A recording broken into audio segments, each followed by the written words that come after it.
Hi everyone. I don't know what I'm doing. I'm just making silly movements. Because it is Saturday, and Saturday, I guess, is a time for making silly movements with your hands and stuff. Anyway, hi everyone. Hello. Happy Saturday.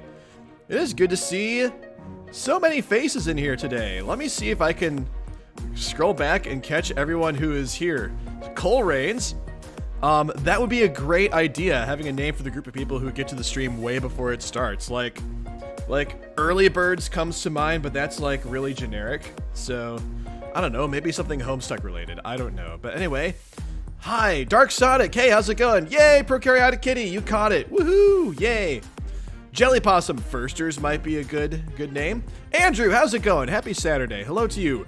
Big Nerd. Hello to you too, friend. Hello. Serendipity, yay. Hi, happy Saturday. Yo, Dre, how's it going? Dragon Spirit, hi, hello. Jester, yay, hi, glad you're here. Chloric Block, hello, hello, hello. Oh, hey, I Smile, first stream? Yay, welcome. Hi, I Smile, hello, hello, hello. It is good to see you. The early Daves. Maybe Banjo. Also, hi, Banjo, hello. How's it going? Hi, everyone. If I missed someone, I am super sorry. But, hello to all of you. Happy Saturday. All right. Wow. So I've got my coffee. I still feel kind of sleepy. I don't know why. Well, I'll try to bring my A game today nonetheless, but I'm definitely going to be needing to chug this coffee. Or sip this coffee, because it's still hot, and if I chugged it, why, that would burn my mouth. And we don't need that. Then I'd be like, anyway. Wide awake. Well, I envy you, Dragon Spirit.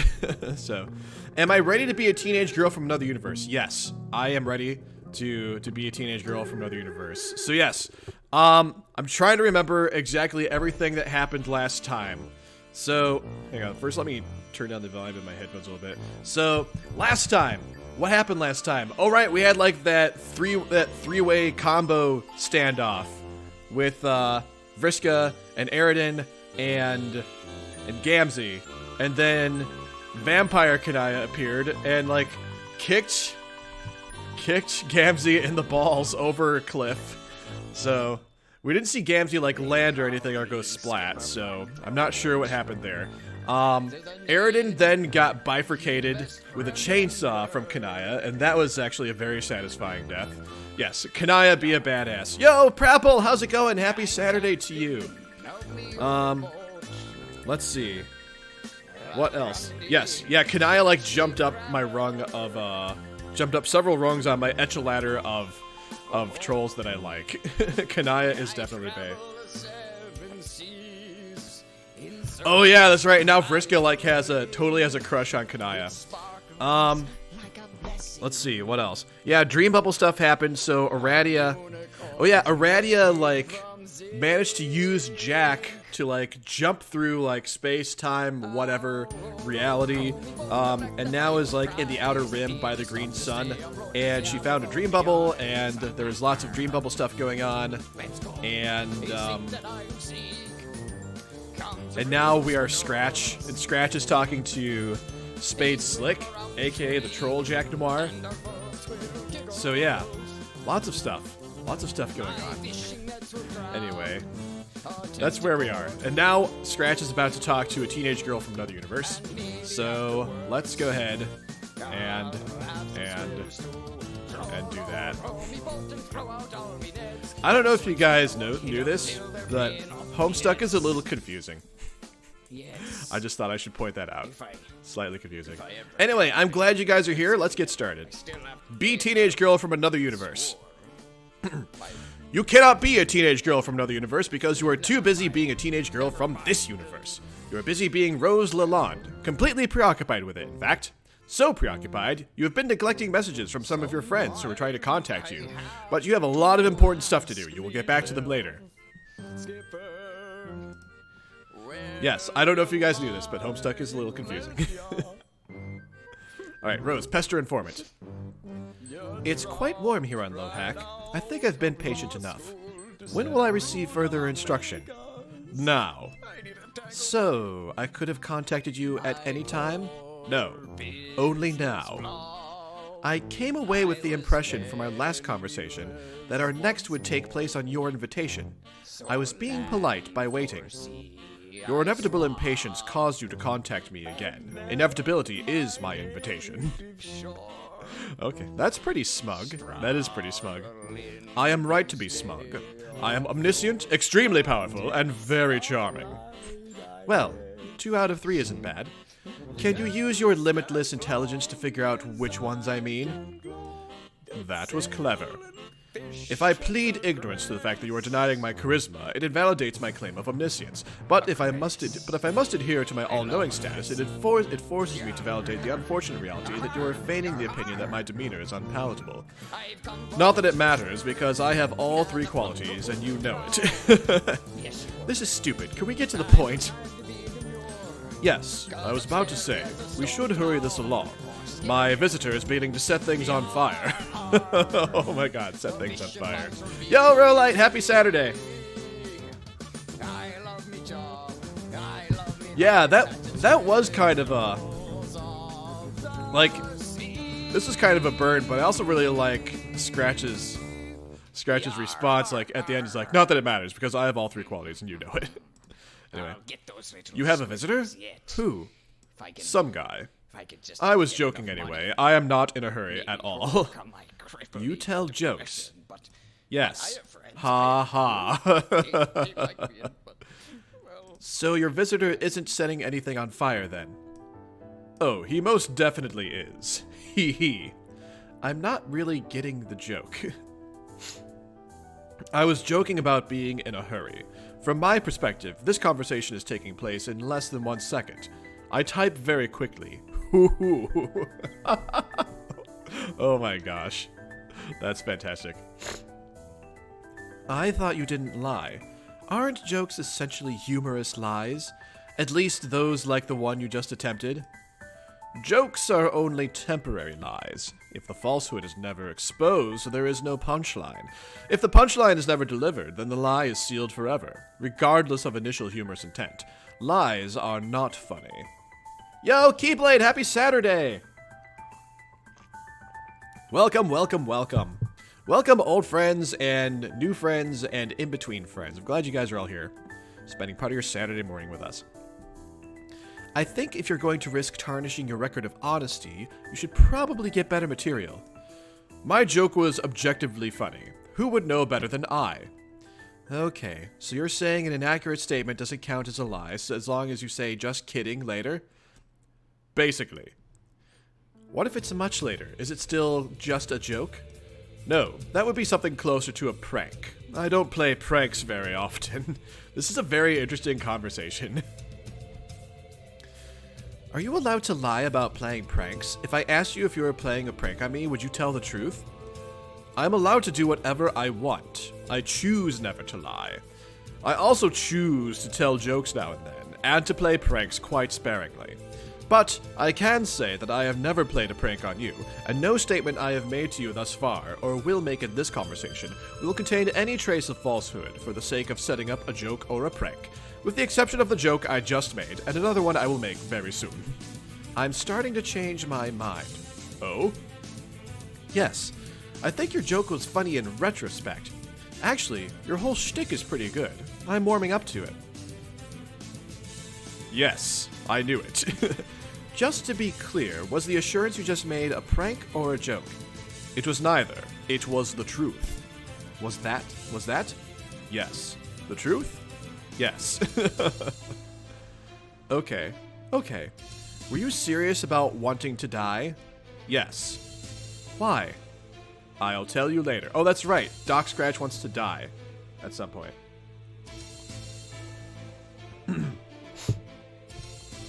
Anyway, let's see. I'll tell you later. Why? Because you asked. But why not now? Because that piece of information would not fit elegantly into the sequence of our exchange at this moment. Then you know how this entire conversation will go. Yes. Is that true of all the conversations you have? Yes. Until, briefly, I don't. But the dark spots never last long. The truth disguises itself to me sometimes, which can be mildly frustrating, but it usually reveals itself quickly. much as if a punchline was delivered. It's a humorous dialogue I have with reality, and it is very amusing. Then why do you bother with the conversations? Obligation to predestination as usual? There is no obligation. It's a pleasure. It is? I've always had a soft spot for young ladies. That's a little creepy. No, it's not. Yes, it is. No, it's not. It kind of is. I have looked into the future and determined that we would continue in this manner pointlessly for some time, so I am putting an end to it here. That doesn't make sense. Was that the other joke? Yes. Heh. Good one. Thank you. How young are the ladies you typically take a shining to? And does it mean that you are attracted to me? Suddenly this conversation is kind of terrible. Of course I am not. Not in the way you mean. And anyway, you are applying standards of conduct frowned upon for your kind, which make no sense to apply to me.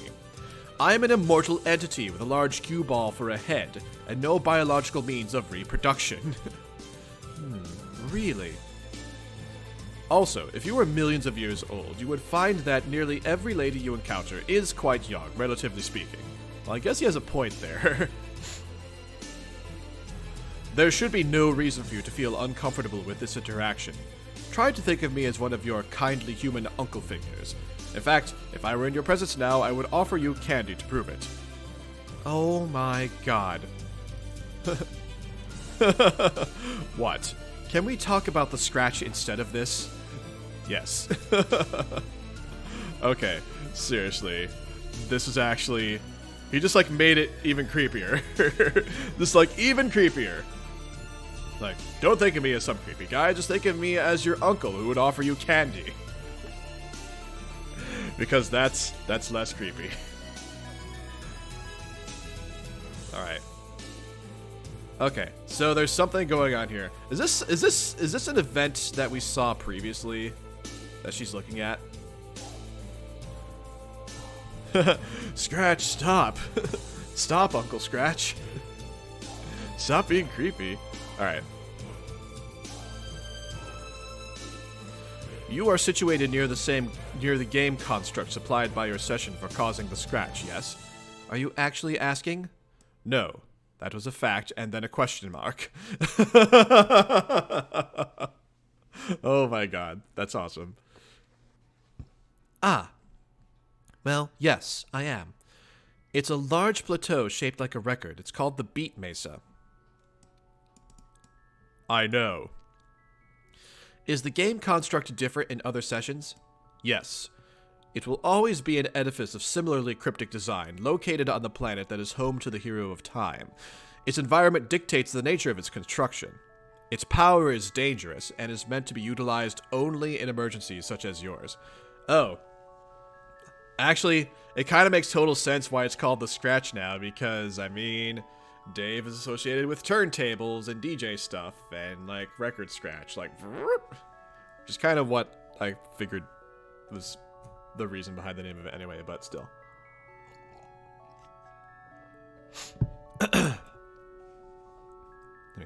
You mean in sessions where victory is no longer possible? Yes. Due to creating an unstoppable adversary who triggers the reckoning prematurely? Is that sort of emergency common? No. Failure is common, but the composition of yours is quite atypical. Okay. Then, it's like a panic button for the players to push once they realize the cause is lost. Yes, but causing the scratch is not an easy task either.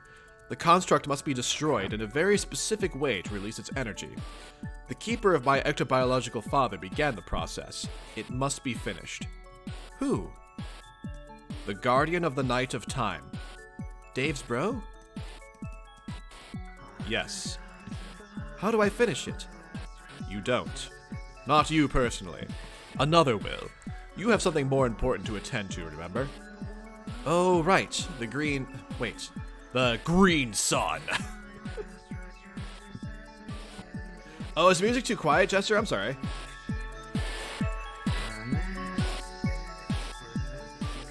Alright, how's that? Is that better? Let me know if you still need me to adjust the volume.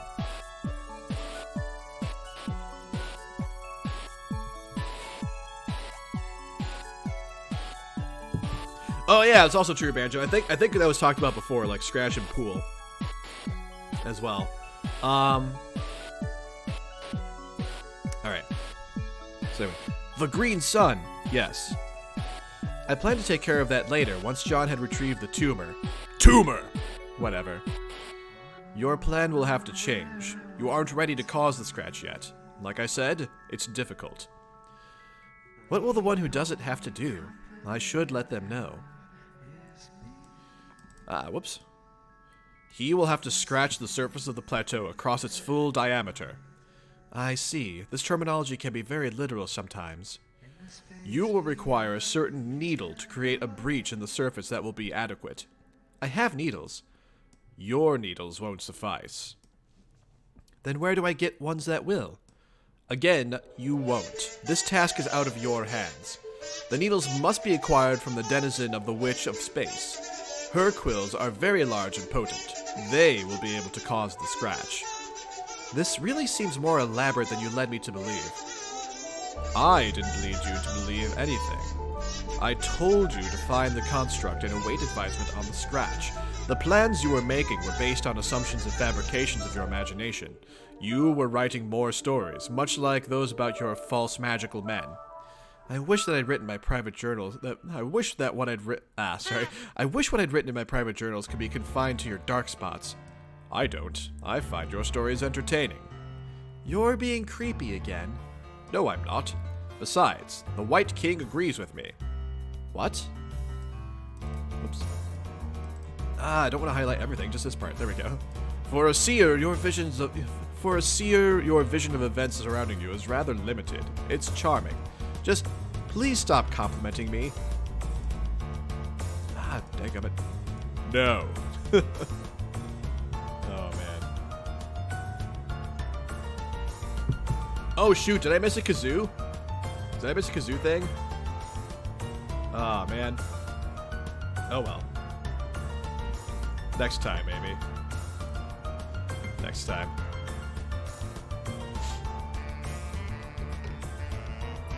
Oh, so this must be the overview, the overhead look at the construct. Oh, there's only like a little crack there. Oh, so he said Dave's bros started the process, right? So they have to like finish the scratch. Or something like that. Anyway. Fine. Then please at least try to sound more sarcastic when you do it. Oh, sure. I am really going to do that. Yes, very likely. I was busy reading. I was distracted by the reading. Also, I'd like turned down the volume of my headphones because the music was like a little loud, so. Also, even if I had like caught it, I don't know. I don't know. Anyway, next time. I'll get it next time. Alright. Then the scratch will be implemented later by either John or Dave, I presume? You used a male pronoun. Yes. I guess it makes sense that it would happen later. My understanding is that Jack will not be banished from the session until near the end of the reckoning. Yes, Jack will exit your session later, but this has nothing to do with the scratch. Not directly, as you imply. Yep, they did. That's right, Banjo. That's right. I don't understand. I thought that was the point of the scratch, to open a rift in space-time, as it were, and banish him into the troll session. No, that is... Oops. No, that is not the purpose of the scratch at all. The scratch does not open a rift in space-time. Then why have you directed me to cause it? Does it have something to do with enabling you to die? No, not directly. The scratch has nothing more to do with my death than any other single event ultimately contributing to my demise. I think it's disingenuous for you to behave as if I have not been misled. You say you don't lie, but what about lies of omission? Lies of omission do not exist. The concept is a very human one. It is the product of your story writing again. You have written a story about the truth, making emotional demands of it, and in particular, of those in possession of it. Your demands are based on a feeling of entitlement to the facts, which is very childish. You can never know all of the facts. Only I can. And since it is impossible for me to reveal all facts to you, it is my discretion alone that decides which facts will be revealed in the finite time we have. If I do not volunteer information you deem critical to your fate, it possibly means that I am a scoundrel, but it does not mean that I am a liar. And it certainly means you did not ask the right questions. Oh, and it certainly means you did not ask the right questions. One can make either true statements or false statements about reality. All of the statements I make are true. Unless you're joking. Yes. Ha ha, he he, hoo hoo. Exactly. Then I guess I'll start asking better questions. Good. I will make a seer out of you yet. Yeah, I mean, like, Scratch is just kind of like, I'm not lying by omission, you're just not asking the right questions. Like, it's impossible for me to lie by omission because you didn't ask me the right questions. Oh, man. It's a very interesting conversation. Will you? Yes. Whoops, hold on. Yes. You can start by shoring up the reliability of your sources. You proceeded to question me, believing you understood the purpose of the Scratch. You received your information about it from trolls. I assure you that in most ways, the trolls are as confused about everything as you are. Okay, noted. What exactly does the Scratch do then? It resets the game. Oh, that's it? Yes. Then, we all start from the beginning again? When John entered? No. The release of temporal energy will be quite massive. This is a hard reset. It will reboot the conditions in your universe well before you began playing the game. You will have lived different lives after the reset. The different initial conditions will ideally lead to a more favorable scenario in the new session. Unfortunately, you will have no memory of anything that has happened in the session you are in now. Oh, wait, so the Scratch will completely reset everything. Like, everything? Like, not just the human session, but, like, also the troll session? Well, I guess they kind of go into that more, but what will happen to us? Everyone in this session now. You will all cease to exist completely if you remain here during the Scratch. This seems familiar. It reminds me of when Dave and I were trapped in the Doomed timeline and he left to change the past. The timeline ceased to exist along with my dream self, who in a way became merged with my dream self of this timeline. I kept some of her memories. Is the situation similar? Similar, but more severe. Since this timeline will undergo such violent upheaval, such a merger of memory cannot happen. You will be resigned to absolute oblivion, unless you can discover a way to preserve yourselves. But it's not really my place to advise you on that.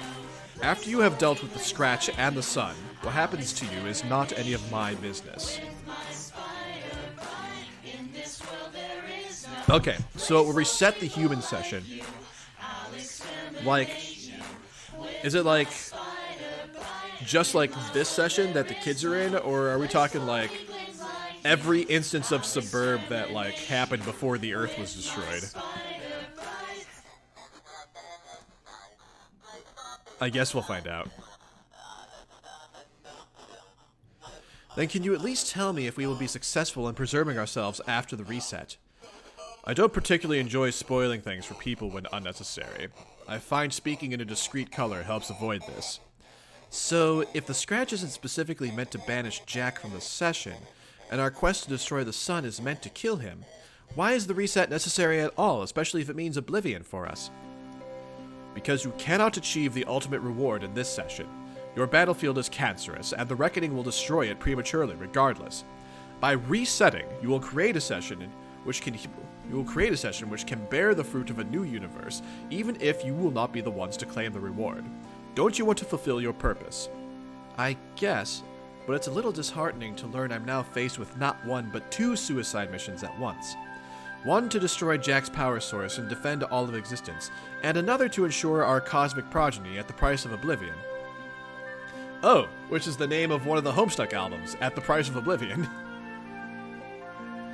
That frames the dual objectives accurately. But, if you are inventive, you may find a way to survive the reset and participate in the renewed session. It's up to you.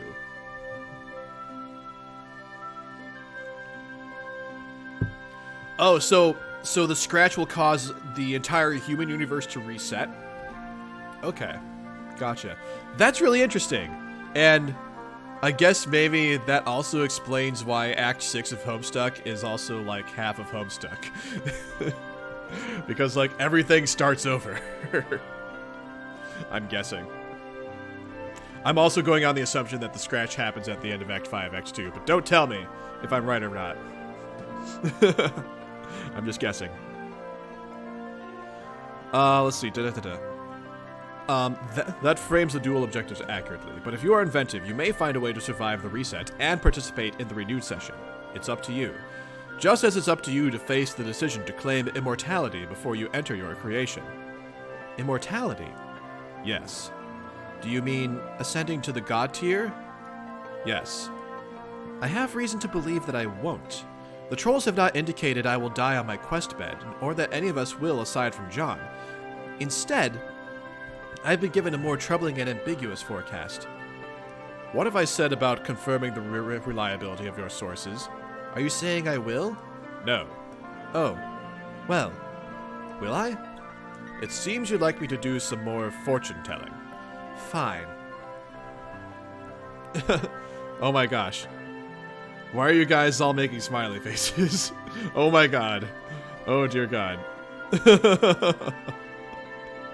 What am I in store for? Oh god. Anyway, it seems like, let's see. Seems like you'd like me to do some more fortune telling. Fine. Maybe this question will suit you better. Is it probable? That's a strange question to ask someone who is omniscient and therefore knows outcomes with 100% certainty. I like it. That's great. Then, what's your answer? You have exactly a 50% chance of ascending to the god tier. That's a strange answer. I know. Why such a precise probability? Because, much like the decisions you must face to complete your dual suicide missions, you have 2 ways of achieving godhood to choose from. 2 ways? By dying on the quest bed on my planet and some other way? Yes. Is there another quest bed somewhere? Yes. Good guess, Seer. Where? What difference does it make? You already know where the first one is. You have the choice to go there right now and take your own life. That's true. Of course it is. You mentioned immortality. Godhood makes one immortal? Yes. A god tier will live forever with no caveats? No. One will live forever, unless killed. The death must be either heroic or just. Oh, that's an interesting twist. The death must be either heroic or just. Huh. How are those terms defined? Broadly, mysteriously, and according to the case of the individual. One may be killed by opposing a corrupt adversary and die for a just cause, as through martyrdom, for instance. This would be heroic. Or one may be subject to corruption and slain by a hero. This would be just. Which sort of death will you have when I destroy the sun? Neither. I'm not a god. I'm a guardian, a servant, and a weapon. I have power and knowledge far surpassing a god, but I am not one. Is this when you are going to tell me why you want to die? Yes. I sense it's not just because you're getting bored with immortality. That's good. Your vision is becoming clearer. Then why? My master can't enter this universe until I am killed. Such is the nature of the break. That almost sounds like martyrdom. Are you sure it won't be a hero's death? Quite sure. My master is a very evil man. Who is he? I won't tell you his name, but he goes by the title Lord English. Who is Lord English? Who is Lord English?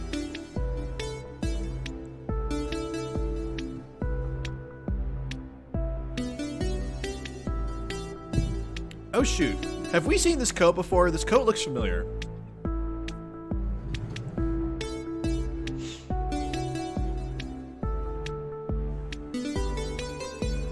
Oh man. That's Lord English's coat? Okay. Yeah, the timing on the music was like really good. This doesn't sound like an especially admirable objective, releasing an evil man who is presumably more powerful than you, an already omnipotent being. Am I right? You are right about both. It is not admirable, and he is considerably more powerful. But you must decide which objective is more important. You may decide to attempt to destroy the sun and end my life. This will neutralize Jack, who is also much more powerful and dangerous than myself, by virtue of the ring he wears, in addition to drawing energy from the same sun as I. He poses a significant threat to reality. But in the process of killing him and you, I release your master, who is just as deadly. He's more deadly. But the danger he poses is sanctioned by paradox space.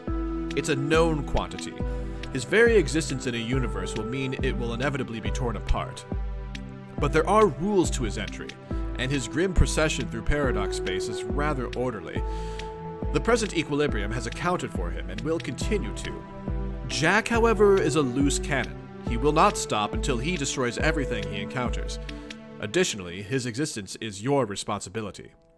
Then I guess I don't have a choice. You do, but also know this. Refusing to venture out to destroy the sun in no way spares anyone from my master regardless. It is certainly true that destroying it will end my life, and it is certainly true that the tumor you will deliver to its location has enough power to destroy it completely. But it is not the only way to kill me. It is simply a way I have suggested to you, which doubles as a way to disarm Jack, should you choose to go through with it.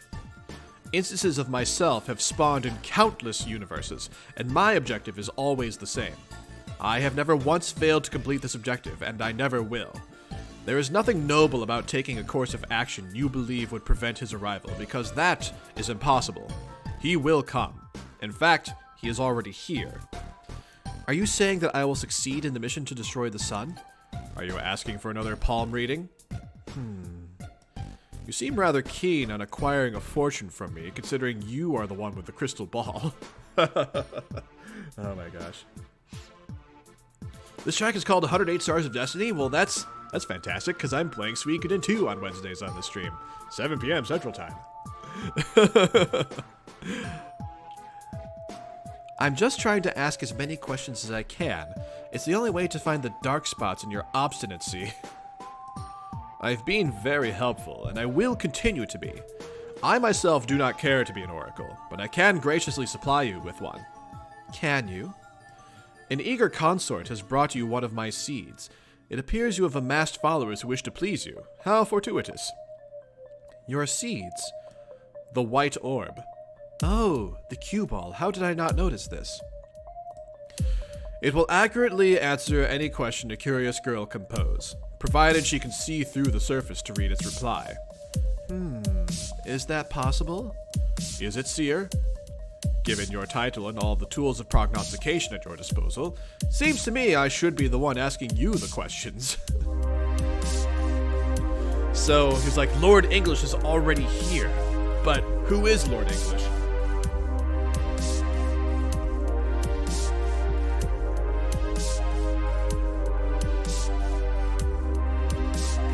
Oh, yeah, sorry, Dragon. I saw you recommend possibly switching out of Lumi so we don't get some ridiculous song in this part. Well, if something... Let me ask you this. So, I have Homestuck Bandcamp queued up. Is there like a particular album I should, like, just have ready to go in my back pocket? Just in case Lumi gives us something inappropriate? If you have a suggestion for something that would work, I will have it queued up and ready to go. Lord English is simply Lord English. Very good. Okay. How can I see through it? It seems you weren't listening, so I will state this again in the form of a question. Don't you think I should be asking the questions from now on? Yes, if you wanted to be disingenuous and irritating. Don't you think a clever person should be able to acquire information from someone who only asks questions? That is a challenge. I pass. Do you have a choice? What if I'm feeling a bit stubborn? At the price of oblivion, Dragon Spirit? Okay. Actually, you know what? I already had that queued up, so... so, we're good. I'm glad my instinct was right. Okay. Okay, so what you mean is I should continue humoring your leading questions until you happen to ask a certain rhetorical question. Until you happen to ask certain rhetorical questions that contain information I need. Was that a question? That was a fact, and then a period. That was great. How does a seer see? With a crystal ball?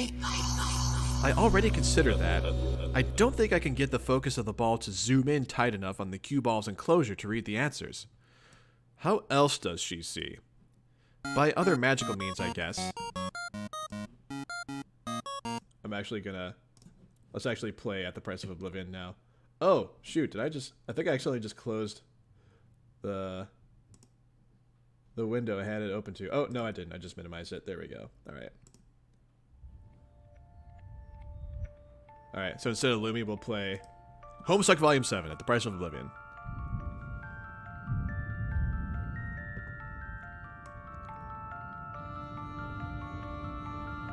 Yeah. Sorry, Jester. Sorry, Jester. Alright. How else does she see? By other magical means, I guess. Should I use magic? Do you believe in magic? Do you believe in magic? And I hope you do. Magic is real. I've been using it. Are you sure? Use whatever word you want to describe it. I have magic wands. They are very powerful, and they allow me to be magic. Your questions are silly. What makes you convinced the wands are responsible for your abilities? Because I did not have the abilities before I made them. Could this be circumstantial? Could it? Is there an echo? Is there an echo? Hee hee. I don't know what you're getting at. How about another leading question? Whoops. No. There we go. What did you combine to make these wands? Some stuff. Knitting needles? An inexpensive figurine of some fictional fellow with long whiskers? A simple textbook on the zoologically dubious? Why would this mundane combination of objects grant a child such an alarming mastery over dark forces all at once? That's actually a really good question. I'm guessing this is one of the rhetorical questions meant to be informative. So then, my answer should affirm how ridiculous that sounds, shouldn't it? Maybe. That wasn't even a question. Yes, it was. Okay, magic is fake, the wands are useless toys, and there's something else going on. Next question? Would it be so difficult to believe the power you've found to devastate your planet and create shortcuts through your session is not entirely by your own device? Would it be so difficult to believe a young lady could be unwittingly apprenticed by more powerful entities who meant her potential to be realized later through some arbitrary trigger? What would you say if I had said a dutiful girl raised in the daylight was protected by a bulb-headed guardian and learned to glow in the dark after death? What would you say if I said a vengeful boy on a path of nihilism was taken under the wings of fearsome angels and learned to destroy hope with their light? What would you say if I said a reserved girl, enamored by what dwelt in shadow, was selected by the horror terrors for service, and did their bidding at every step while convinced of her own autonomy? So he's basically spelling out...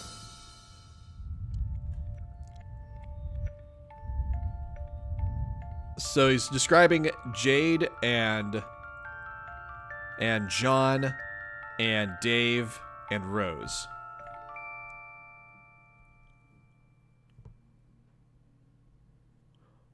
We're talking about the trolls? It sounded like he was talking about the kids. So let's see, I'm reading this again. Would it be so difficult to believe a young lady could be unwittingly apprenticed by more powerful entities who meant her potential to be realized later through some arbitrary trigger?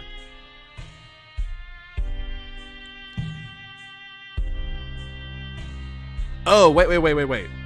No, they're not talking about the kids, because there's like 3 girls and 1 boy. So that's not. Sorry.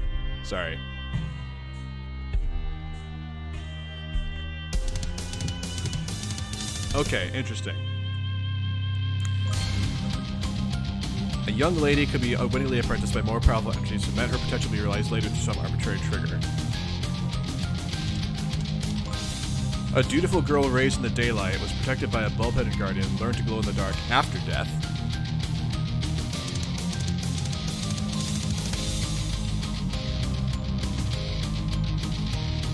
Yeah, that sounds like Kanaya. Vengeful boy on a path of nihilism, taken on the wings of fearsome angels and learned to destroy hope with their light. Yes, so that's Aridin, I remember. He destroyed hope. A girl enamored by what dwelt in shadow was selected by the horror terrorist service. So that sounds like the fairy. The girl raised in daylight is Kanaya. And then a young lady could be unwittingly apprenticed by more powerful entities who met her potential to be realized later through some arbitrary trigger.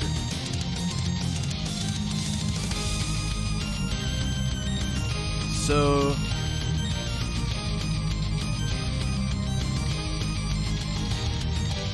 well... Rose is the last one? Okay. I originally thought that Rose was the last one. Yeah, I guess I originally thought Feferi because, like, Feferi had a connection with the horror terrors. But, I could see, but, like, Rose is, like, also plotting to destroy the Green Sun, which is, like, sort of at the behest of the horror terrors, roughly. But, anyway. Alright, sorry, I'm gonna move on. What would I say to those short fables? Not much, except I gather the third is a story about me. And that there's a lesson you'd like me to take from it. That I should renounce my allegiance before my grimdark corruption is absolute. And while I'm at it, I should discard these useless wands, because apparently the power was in my little black heart all along. Is that right? Won't you have to give up your specibus to the one who causes the scratch regardless? How else would the young man wield that great big needle?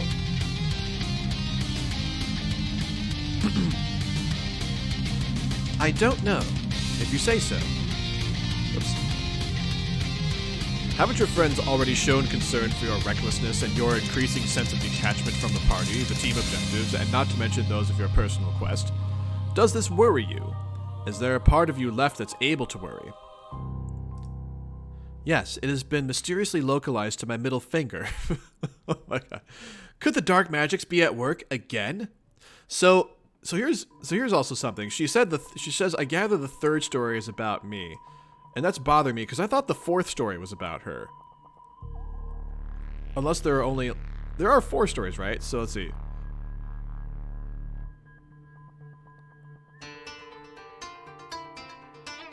Unless, like, each one of these questions is a story. Oh, maybe there's 5 stories then. Would it be so difficult to believe the power you found to devastate your planet? That might be story 1. Story 2 might be, would it be so difficult to believe a young lady could be unwittingly apprenticed, blah, blah, blah. Story 3, what would you say if I said a dutiful girl raised in the daylight was protected by a bulb-headed guardian and learned to glow in the dark after death? Rose might think that one is referring to her, but I thought, like, the last one was referring to her. I don't know. That's also what I was thinking, Banjo. I kind of figured that Rose is also, like, misunderstanding what he's saying. Because I think the last one's referring to her, not, like, the middle one. Like, the middle one is about Kanaya, I think. But how could Rose possibly know that, too? Although, Rose does have, like, a connection with Kanaya, so maybe that's why she's confused, because she and Kanaya are, like, pretty similar in many respects and have a connection with each other. So maybe that's why she read the third one to be about her. Yes! Yeah, that's right. Big nerd. Homestuck in a nutshell. What? Anyway. Anyway, let's not dwell on this. Let's keep moving. Yes, it has been mysteriously localized to my middle finger. Could the dark magics be at work again? Do you deny that you have been neglecting incoming messages from your teammates? Would that be in keeping with the spirit of the human emotion of friendship, for one whose soul was not so befouled by the designs of unknowable monstrosities? Friendship isn't an emotion, numbnuts. Isn't it, Rose? Isn't it? I've been busy. I'll get back to them. And can we please stop doing the patronizing question thing? In exchange, I promise I will discontinue my patronizing responses. Can the omniscient be patronized? Oh my gosh. Oh yeah, I can bump the music down a skosh. There we go. 1 skosh. Let me know if that's okay, or if you need me to turn it back up. The omnipotent can do whatever they please. I guess I'm just asking you nicely to do me this favor. Very well. I will stop smothering you with surprise noodles. Huh? But only because I find you to be adorable. So creepy. So cute. Yuck. Oh my god. I'm going to ask the same question I asked earlier. Please do not regard it as a violation of my pledge. It is just an ordinary question, like those that crop up in an ordinary conversation. Okay. How does a seer see? I don't know. Be literal. With her eyes? Take the orb. Ask it a question. I don't know what to ask anymore. I'm confused. What would you ask me? I would ask what I should do next. Then ask. What should I do next? Not me. The ball, dunkass. Oh my gosh. I love this conversation. Alright, Rose, ask. Alright, she's going to ask. Oh! Something's happening with her. Oh, she can see through the surface. Answer Jade. Oh, Rose has abilities now. I mean, more abilities.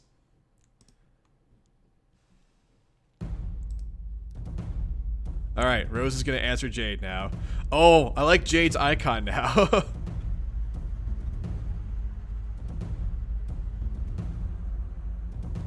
Sorry for the delayed response. Answering seems to be what to do right now. Rose, geez, finally! You sure seem to be absorbed in whatever you're doing on that computer. Were you talking to someone? Oh, right. I forgot I gave you the code for the crystal ball. And here I was thinking I could safely delay responding to messages without seeming like an ass, the way it usually works. Oops. Oh, no, I don't blame you for not responding. You must be very upset. Are you okay? Why would I be upset? Because, I figured you would have found out by now, but I guess you still don't know? Know what? About John's dad and your mom. Rose? Hello? Oh no. Oh yeah, Rose doesn't know. Oh god, okay, so there's the scene where Jack had killed John's dad and Rose's mom. Oh god, Rose. I'm so sorry, Rose. Oh my god, Rose, I'm so sorry.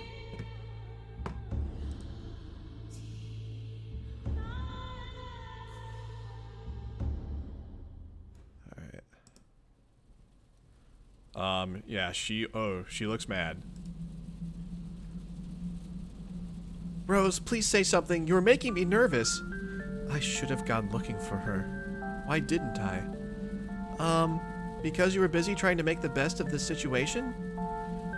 John was too, but he went to look for his father. It would have been normal of me. I can't remember what I was trying to prove anymore. I don't think you should be so hard on yourself about it. John was being John, and you were being you, which I guess meant taking our problems very seriously and putting all your attention on solving them. And anyway, you and your mom had a much trickier relationship than John and his dad, didn't you? I mean, not that I am saying that means you were any less attached to her than him. Oh, I don't know. I'm very good at consoling people. Sorry, Rose, I don't want you to make you feel worse. You're doing fine. For someone raised by a dog. Or, really, anyone. Thanks. Phew, okay. You know, now we all have lost guardians. Dave lost his, and I lost mine in a weird way. Even though that was pretty much definitely my fault. And even the trolls all lost their monster guardians. I think that maybe it is an inevitable part of a game that can be cruel sometimes. For some reason, despite all the danger, I never thought she was in any trouble. I never believed she would actually die. I grew up with the feeling that something more significant had always been meant for her.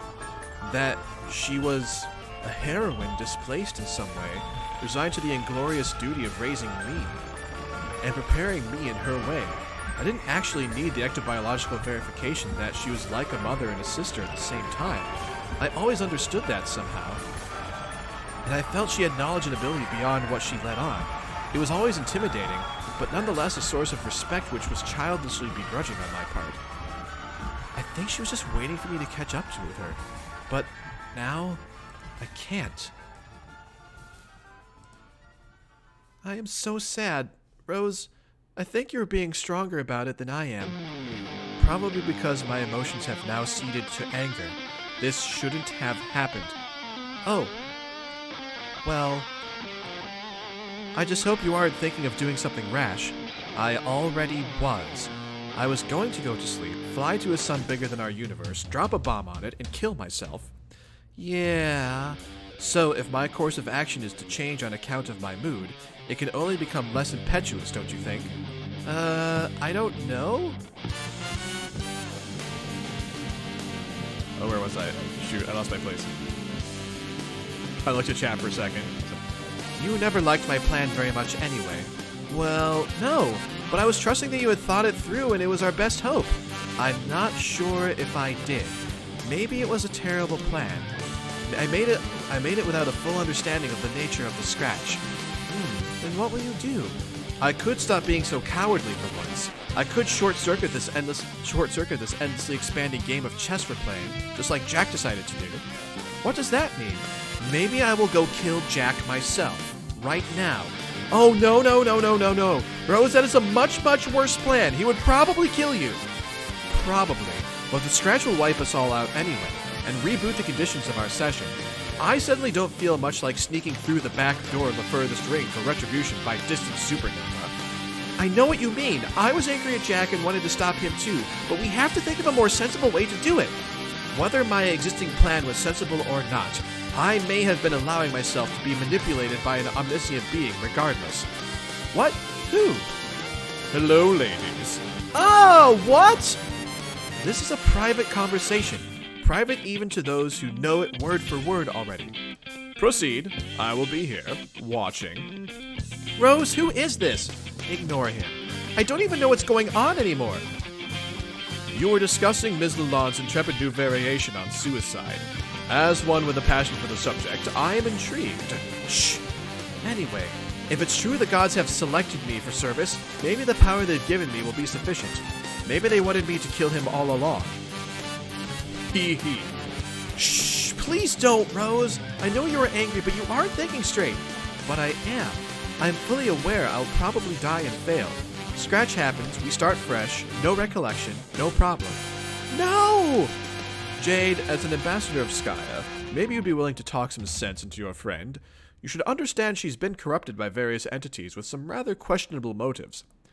Rose, maybe White Text Guy is right?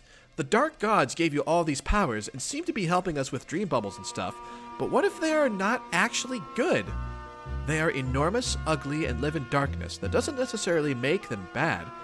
No, but I still don't trust them.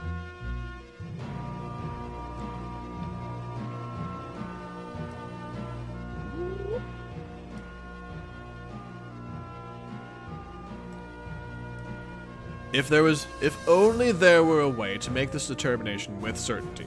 Through a reliable source within reach, for instance, at this exact moment. Perhaps one that is spherical and devastatingly handsome. Oh my god, Scratch. What is this weirdo talking about? The cue ball. Oh yeah, I noticed you found it. I was worried it had been destroyed and my room blew up. Is he saying you can use it? Yes, and he is right. OMG, does it work? It advised me to talk to you just now, so I guess so. Then maybe you should try it. Yes, Rose, listen to Jade. She is far less manipulative than I. What are you suggesting I ask it? Well, since we don't know much about the gods, why don't you ask it about them? So you're saying I should ask it if the gods are evil? I guess that is a way to put it. Even though at this point neither of you is highlighting my text to read it, this idea gets my vote. Go ahead. Ask, SEER. Alright, let's ask.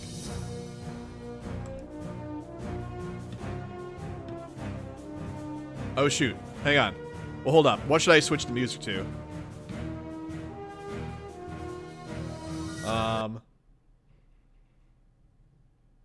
Just pause the music altogether? Okay, cool. We'll do that. Whoa, where did we go? Okay, here we go. All right.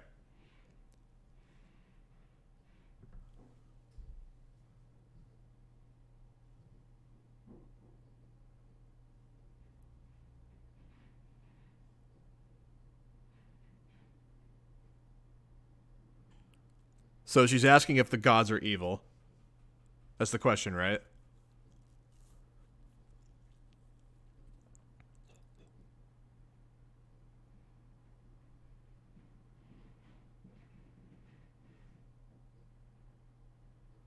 Whoa, what was that? What? What just happened? Hang on, I need to watch that one more time.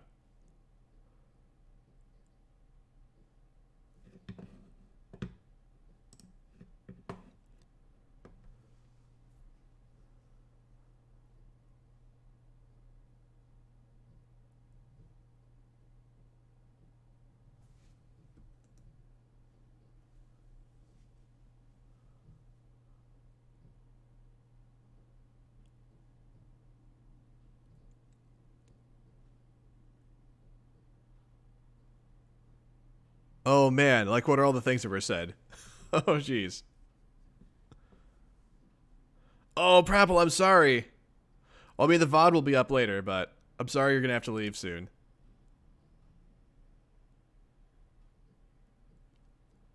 Oh, and that's the point where things go dark. Okay. So Dave, or somebody saw this earlier.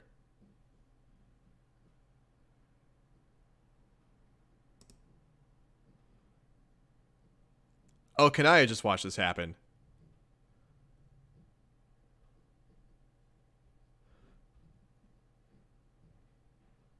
Rose, go dark. Hey, weirdo, how's it going?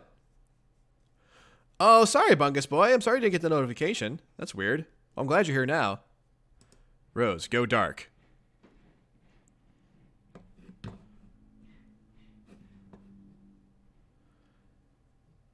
You slip into the fabled Black Death trance of the Woe-Gothics, quaking all the while in the blood eldritch throes of the broodfester tongues. You advise the members of your complacency not to be alarmed, as they chronicle the event in tomes bound in the tanned, writhing flesh of a tortured hellscholar, with runes stroked in the black tears bled from the corruption-weary eyes of 50,000 imaginary occultists. But they fail to not be alarmed. Oh, geez. This is kind of a silly paragraph, yes. Oh, God. What has happened to Rose? This is because, as is now painfully obvious to anyone with a brain, you have basically gone completely off the deep end in every way.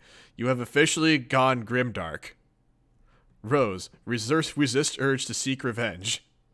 She's not going to, is she? You make a half-hearted attempt to resist the urge. Oh God. Oh God.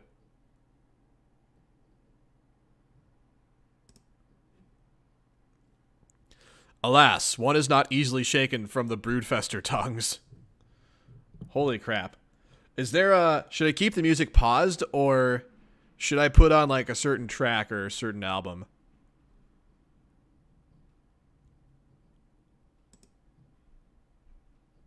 Oh, never mind. Here's a flash. Well, I don't know if there's sound to this. Yeah, there's no sound. There will be music. Okay. All right, so she saw, I think she saw like a gate. She's like flying up into a gate or some such.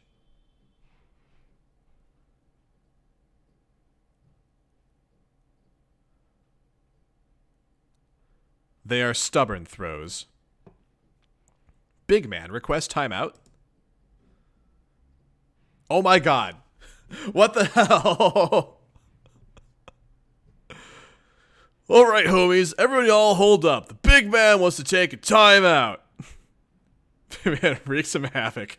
Oh my gosh. Okay. Yeah. Oh, you're in Cuba, Bungus Boy? Holy cow. Sorry about your sunburn. That does not sound pleasant.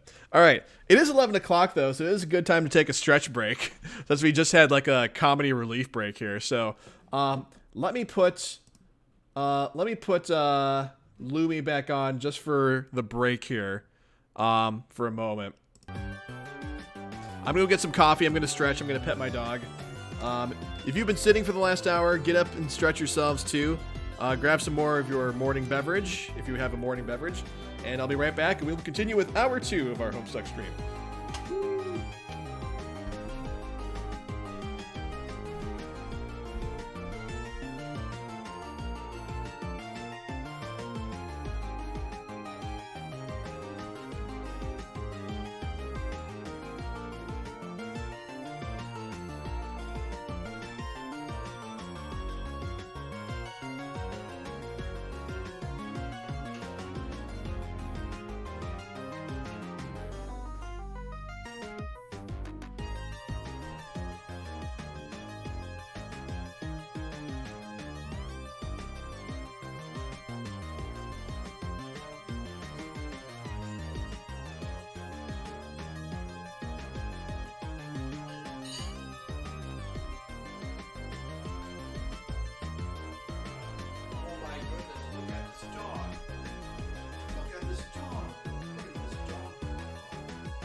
All right, I am back.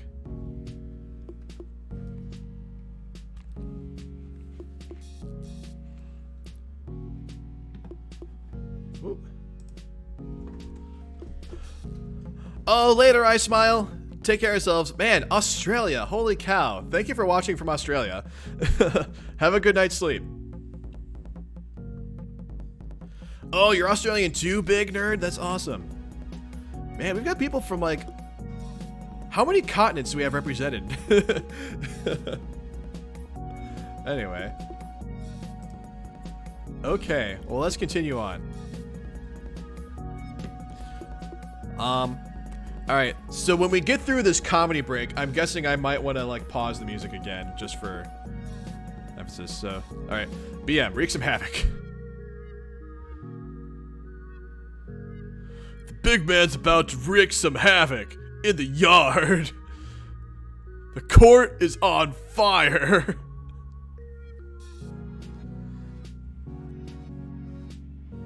Oh man, so Andrew's in Russia. So Russia is Asia, technically, isn't it? Yeah, so we got Europe, we got Asia, we got Australia, North America, obviously. I don't know if we have anyone from South America. I don't think I've ever had anyone who lives in Africa watching this, but and probably not Antarctica. That would be cool. Like if like just one time I could have a viewer from like Antarctica.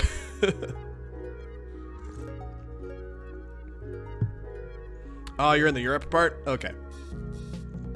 Eurasia. There we go. Alright, BM, request ruler. Dude, come get the ruler. Check this out. Dude, hurry. Look, she's escaping from above. Oh my god. Okay, dude, no. Oh my gosh. There's the wayward vagabond. And he's dressed up. He's dressed up in, aimless renegade cosplay. Yes, shout out to all the Antarcticans in chat. Penguins, scientists, everyone.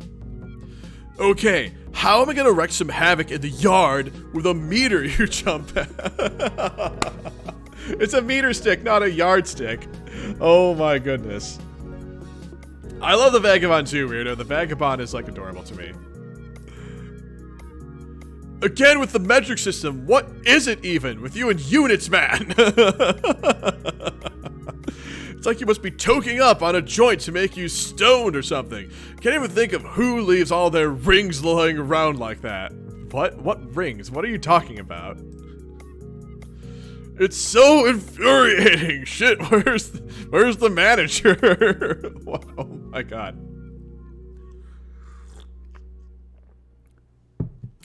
Ah, interesting. Yo, hey, Magic, how's it going? Happy Saturday. Dude, no, let me show you. No, 8.65 centimeter meters. Fuck, no. Dude, you got to snap it. Broke ways. What? Oh my god. Stop. Jeez. Oh, splinters. Oh my god. What is this? It was at that point when you got distracted by the author's hot self-insert. Who were you expecting? The Easter Bunny? You probably want to know how involved the big man wants to get into the story. How much will he fuck this up? Well, all I've got to say to that is long ellipsis. Oh my god. What even? Who want to know? What the hell? I want to know. Tell me, and please be smug about it. What even is this? What the hell? Alright, as the indulgent self-inserts grow in frequency, you may find yourself increasingly afraid that my direct interference with canonical events approaches inevitability. But you should understand that I am dealing with forces which, if handled recklessly, will nullify the basic ability of intelligent beings in all real and hypothetical planes of existence to give a shit. It would be stupid of me to mismanage these forces, and even stupider of you to worry about it, because it would be stupid for you to think I was stupid. In fact, I feel a little dumber just thinking about it. When the time comes, I will interact directly with the events of this narrative, but this moment will be responsibly confined to a passive intervention. It will be compact, surgical, and essential. My involvement will have such precision, I have even managed to quantify it in units of physical measurement. I will be involved in only the narrow corridor of space through which light will pass in 3 nanoseconds. My window of influence, end to end, will be exactly 1 yard. Okay, anyway, let's get back to John. John, locate tumor.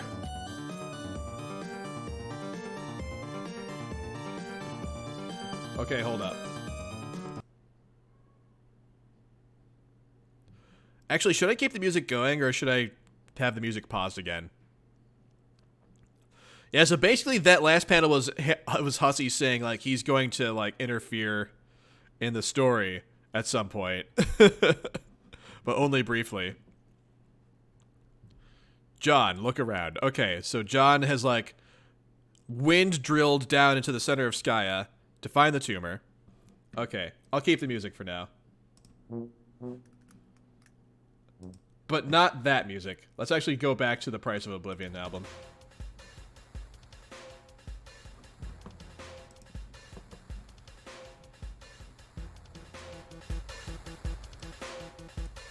Okay. Alright, so John's looking around. Ooh, there's symbols on the wall here.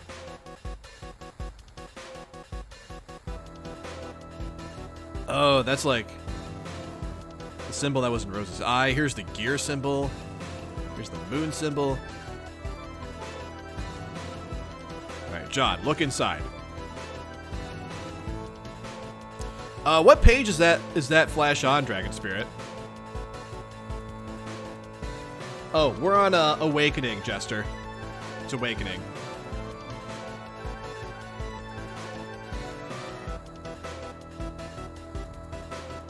Wait, the tumor is like a giant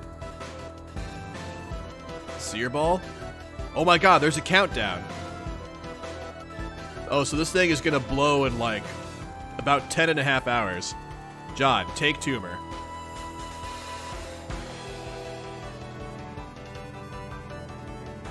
He stuffed it in his wallet, Specifus. Return to surface. Oh yeah, 5595. Yeah, we're totally gonna get there. We're on 5566 right now. Alright, John's returning to the surface.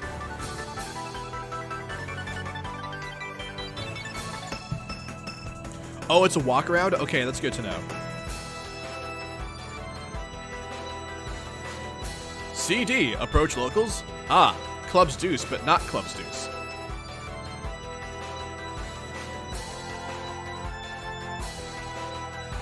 You and your rabbit friend. Oh, that's right. Club Zeus is sent to, like, take care of, John or something, right? I'm trying to remember exactly. You and your rabbit friend approach a gentleman wrapped in a fine white cloth, and his courageous cohort, a young man riding a great gust of wind. You are so impressed, you forget what you're supposed to be doing. John, reunite with Liv Tyler. Sweet, precious, beautiful Liv Tyler. You thought you'd lost her forever, just like Bruce Willis did when he blew himself up with a nuclear bomb in the center of an asteroid the size of Texas. His heroism and fatherly pride were also the size of Texas. But your love for Liv is not fatherly. Oh no. This reunion is with no loving daughter, but a loving movie star fantasy crush, who happens to be in the form of a robot bunny which has traveled through time and has been given as a gift on 5 separate occasions, twice by you and thrice to you, and originally fished out of a sewer by Nicolas Cage on the silver screen. You forget the point you're supposed to be making.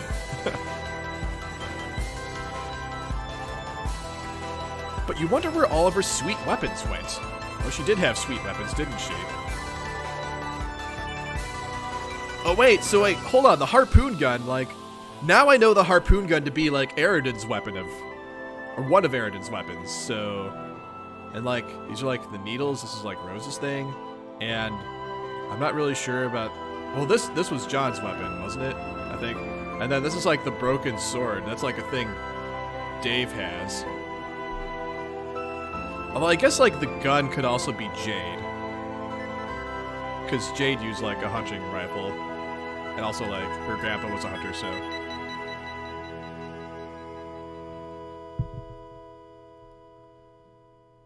Ah, okay, Bungus, that's good to know. Yo, how's it going, Yum? How's it going? Happy Saturday. Alright. She indicates in the language of plush toy pantomime that she has no idea. They all blew away in the what? It doesn't say. Alright. Duke! Breeze! Oh, there's the hammer. John, retrieve tiny hammer. This tiny hammer is so ridiculous. It's too bad it is not the right size. You would love to wallop some imps with such a fanciful weapon. You guess you could go around giving them little bops on the head with it, like a silly gavel. No, that would be too absurd, even for a great prankster like you. You will discard this rubbish immediately. Wait! What is this? Ms. Tyler is handing you a note. John, read note. John, one more thing. Oh, we saw this note a while ago, didn't we? This rabbit, I'm sure you've noticed, is armed to the stitches. He's got all four of the funny little weapons I mentioned that are all deadly as the fucking dickens, but that doesn't mean they're meant exclusively for the paws of Mr. Terry Kaiser. That's the name I call him. Heck no. You see, I adapted Terry with some doodads you may deem practical. An infinite simulator. Or an infinitesimalator, I don't know how that's pronounced, which I used to littlefy them down in the first place, as well as a monstrosityfier for when you would like to hugen them up and wield them yourself. Okay, this is like an entirely different person. Yeah. Yeah, like, at first I thought this was Jade, but then, like, as I got into, like, the language here, I was like, wait, this is someone else altogether. This is someone that we haven't seen yet. Because I don't think we know anyone who talks like this. For when you would like to hugen them up and wield them yourself. He's surely got enough juice in him to make them enormous if you wish. But that's silly. What would you even do with, say, a magic needle the size of a skyscraper, for instance? I don't know. Maybe cause the scratch? Preposterous. I borrowed this technology from my grandmother, who had quite the way with manipulating space. Legend tells she was something of a witch with the stuff. Once she was a brave hero like you and I, John, and the stars themselves twinkled in her cauldron. I would like to tell you who my grandmother is, I really would, but I can't. I think I have trouble keeping secrets. I would like to be honest just like you, and a lot of secrecy, after a while, gets me feeling a bit jaded. Heh. Green means grow, red means shrink. See you soon, pal. Jay. Interesting. Most interesting.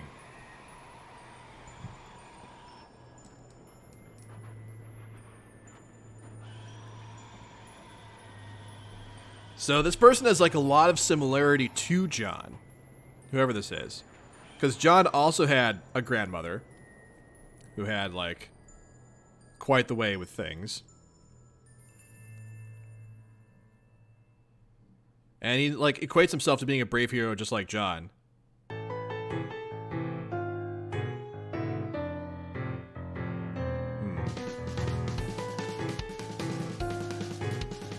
Grandmother? You wonder who that could be. It's probably just Jade, what with all the time shenanigans. I don't think... No, that's not Jade, because Jade doesn't say stuff like was just said in here. I don't know, this might be like someone we haven't even seen yet. John, huge and hammer. Huge in the hammer! Huh? Da-da-da-da! Warhammer of Zillyhoo! 1 zillion! You got the Warhammer of Zillyhoo!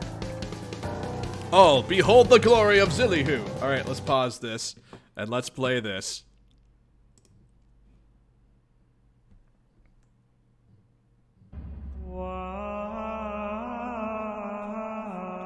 Oh my god.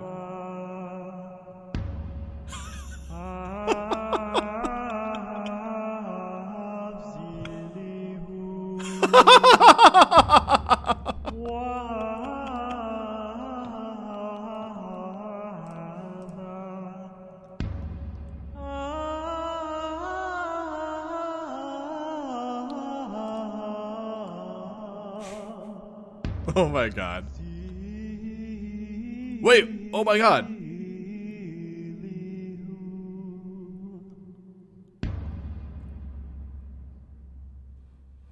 Okay, I have to watch that one more time, because, like, there was some troll stuff in there toward the end.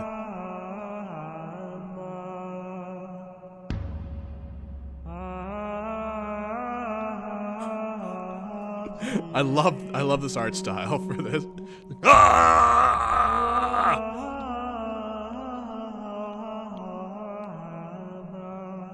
Oh my gosh. And they're like, ooh! Oh my god, I love this pose. And there's Gamzee. And there's Carcat, beholding the glory of Zillyhoo, but probably not in a good way. Okay. Alright, we're carrying on.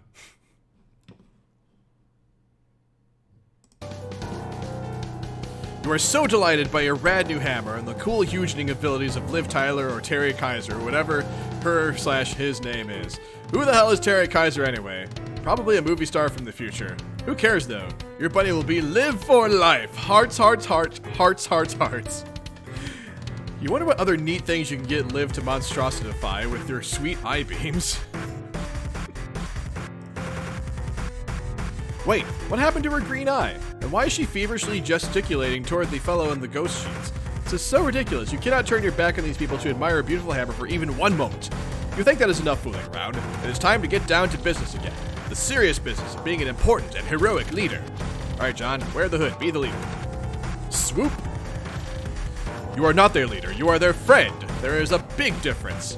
You're prepared to issue your party a highly authoritative series of friendly requests. Alright. Oh, here comes Tara. Tara has decided to be closer to us. Hey, doggy. Boop.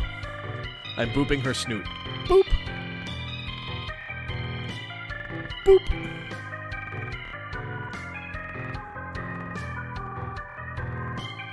Oh yeah, of course Vagabond ate the green eye, because Vagabond likes eating green things.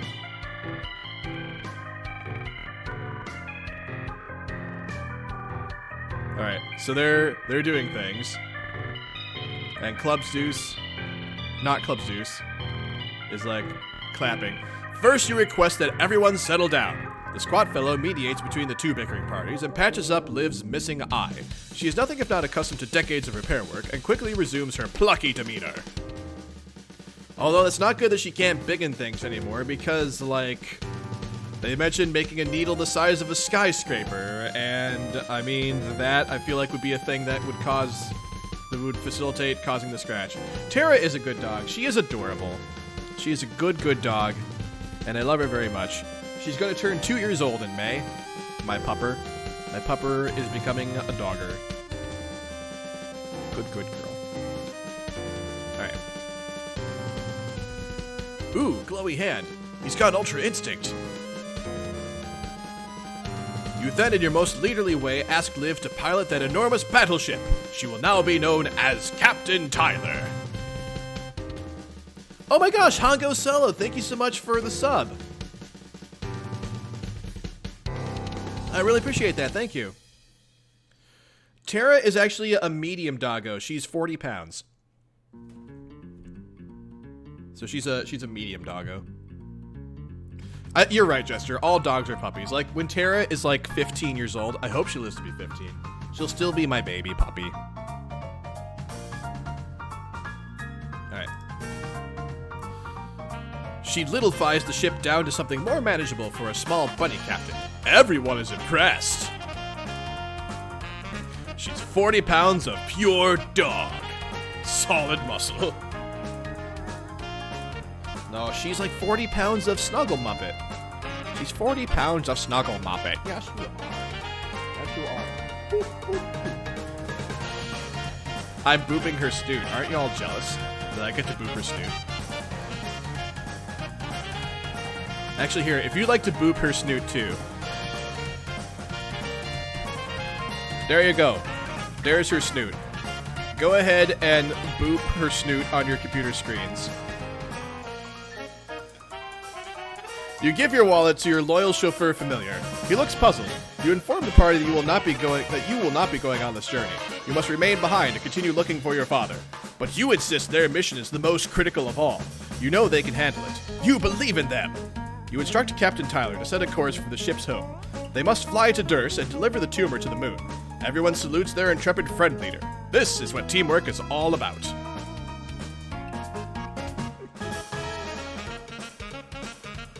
There we go. I gave you guys some booping time. Oh my gosh, you guys are great. I'm glad you all are, like, playing along. And this guy. You guess this guy can go alone and help out? Can go along and help out? Hey, who even is this guy anyway? You guys, it doesn't matter. He seems nice enough. Okay, Club's Deuce, or not Club's Deuce, seems like adorable. Actually, hang on. What a... Oh, the Courtyard Droll is, this one. Alright, John, bid farewell. Godspeed, heroes! You have all the faith in the world that they will be successful. As a friend leader, or sometimes as a pal honcho, you have done an amazing job. We've come up with a plan and politely request ordered your loyal team to execute it. It is all falling into place perfectly. You are quite sure you have not failed to account for even a single thing. Wait, is Jade, like, trying to, like, communicate in some form or fashion here? Wait, okay, I don't know.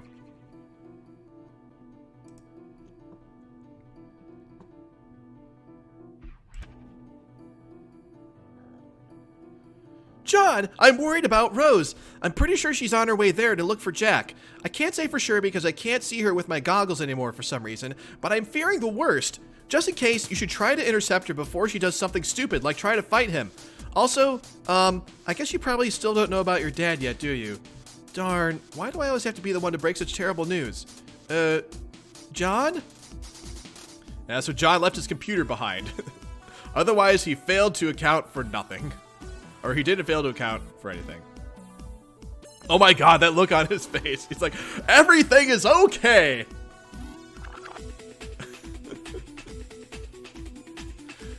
Oh god, please don't tell me your computer was in the wallet you just gave that guy. Damn it, John!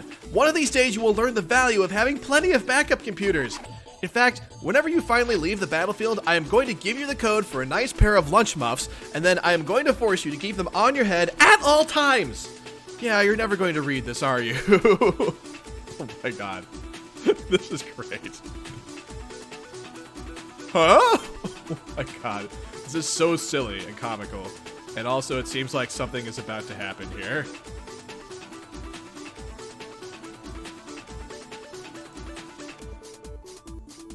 Oh. Oh god. Oh dear. What's happening? Something is happening on the other side of the planet. Something ominous. Something grimdark. You're so glad that grimdark is a real word, so that when things like this happen, they may be described as such. Maybe your dad is over there? You believe you will investigate. John, approach grimdarkness. Oh god. Oh dear god. Oh my. This does not look happy at all. No, this does not look like it's going to go well.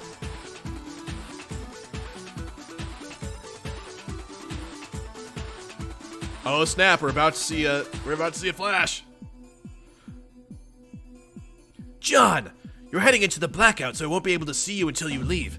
But don't worry, I can still sense you are there, because of awesome powers, remember? Smooth move ditching your computer like that, by the way. That was some incredible leadership you showed. Now I have to contact you through Rose, thus exposing me to the risk of actually having to talk to her. Your carelessness has put the Heroes of Light in a very awkward position, John. I hope you're satisfied. Just kidding. She's obviously a little too preoccupied at the moment to be sassing me. Just borrow her computer and talk to me when you get the chance, okay? I will be waiting. Oh man. Well, here we go. Alright, let's pause this. SEER, descend.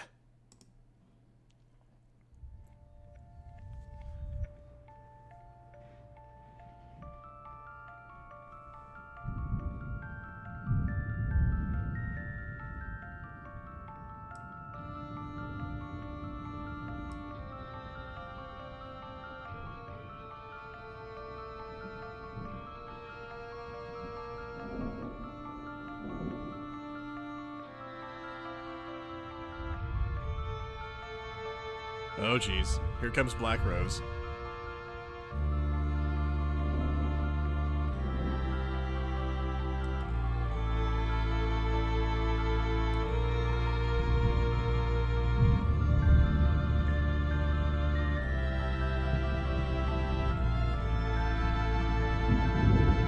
Oh, that's awesome, Serendipity. This is like the anniversary of this.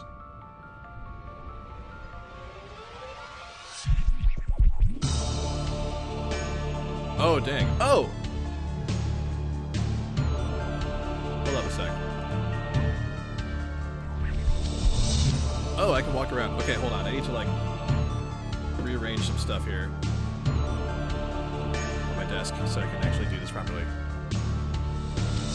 Oh, jeez. Oh, this is grim.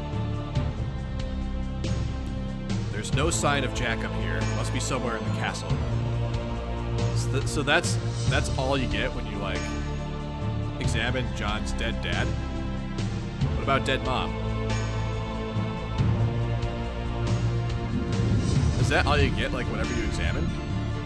Okay, so she just, like, is not in a place where she even cares about anything she's looking at.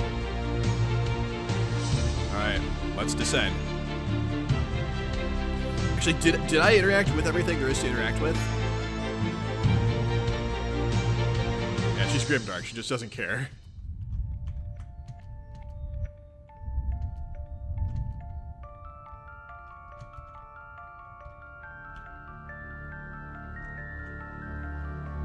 Yeah, careful with the stairs, Rose. Oh man, I like the light that's coming through the windows there. Oh dear. Oh, I can't even examine this. This isn't the parcel mistress, is it? Is this someone else?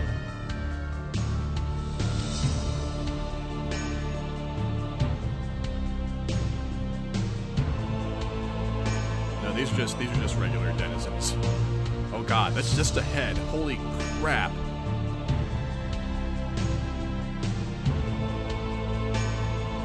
Oh dear. Wow. Loss of dismemberment going on. Oh god. That's just a tiny piece of someone. Oh jeez.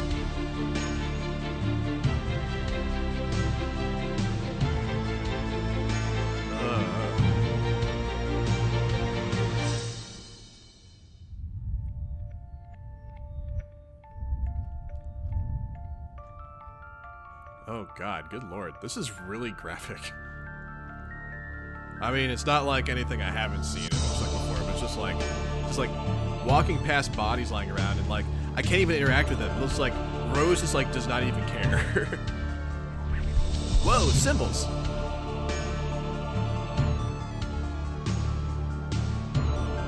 Yeah, so these are like the 4 kids symbols. Ooh, treasure chest. Can I interact with this treasure chest? I can. You got a trophy. Okay. Oh, was that like Rose's mom's scarf? Talk to soldier. Ah! He's too frightened to speak. He seems to be indicating that the only reason he survived this massacre was by hiding behind this pillar. Thank goodness for pillars. Well, at least someone survived. Oh, interact with banners? Examine tapestries. The series of banners is titled, They Wait. They wait for he who would extinguish candles whilst fanning a fire. They wait for she who would thaw solid flesh and resolve it into a dew. They wait for she who would breed lilacs out of the dead land. They wait for he who would drop it like it's hot whilst the pimp's in the crib. Oh, so they all described the 4 kids. Let me see those one more time. They wait for he who would extinguish candles whilst fanning a fire. So that's John. They wait for she who would thaw solid flesh and resolve it into a dew. So that's Jade. Because she has to, like, thaw frogs and, like, make the Genesis frog. That's what she's doing. They wait for she who would breed lilacs out of the dead land. That's Rose, but I'm not really sure what the lilacs thing is referring to. They wait for he who would drop it like it's hot. Obviously Dave, while the pimp's in the crib.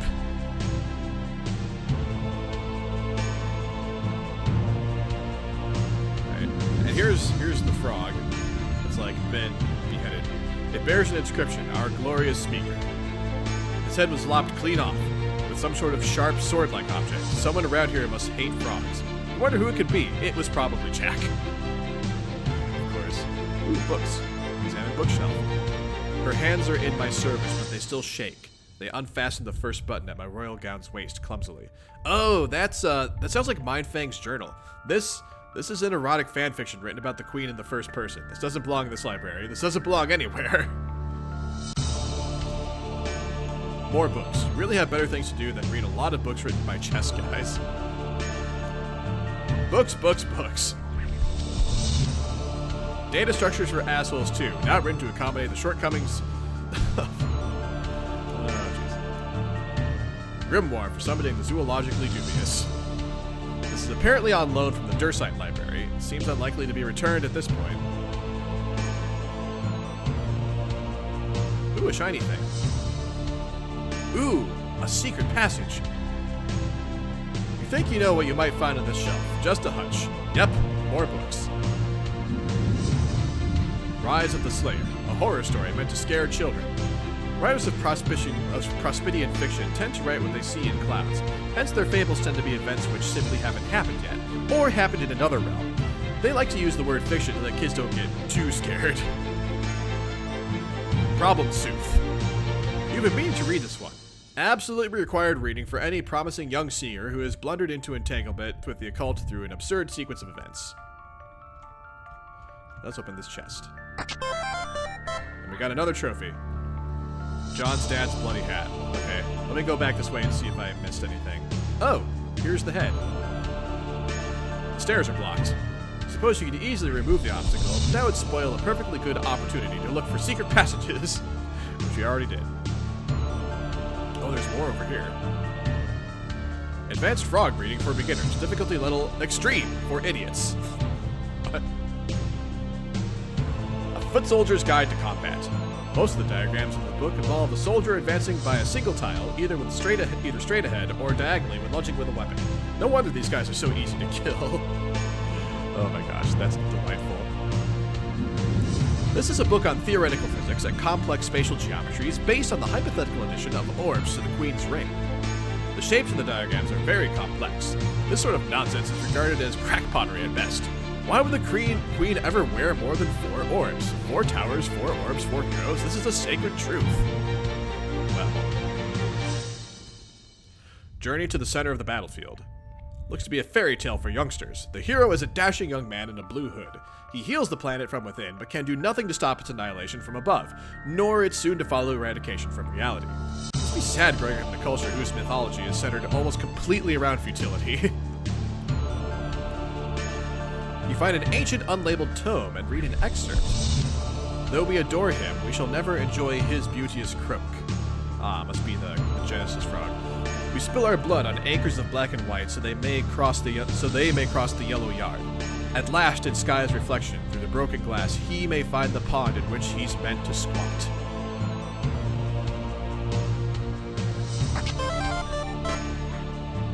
You got a trophy! Oh, Dave's Bros Shades.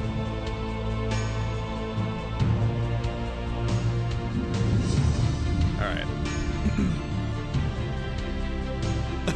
Yes, aside from the smut gesture, you're correct.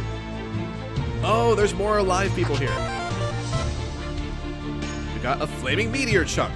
This isn't even treasure. How is this treasure? She is apparently swooning over a hero of lore shared by the two kingdoms, a great man who united opposing sides against his tyrannical king. The revolt ended in tragedy, of course, which is typical of their folktales, but it is no less inspiring.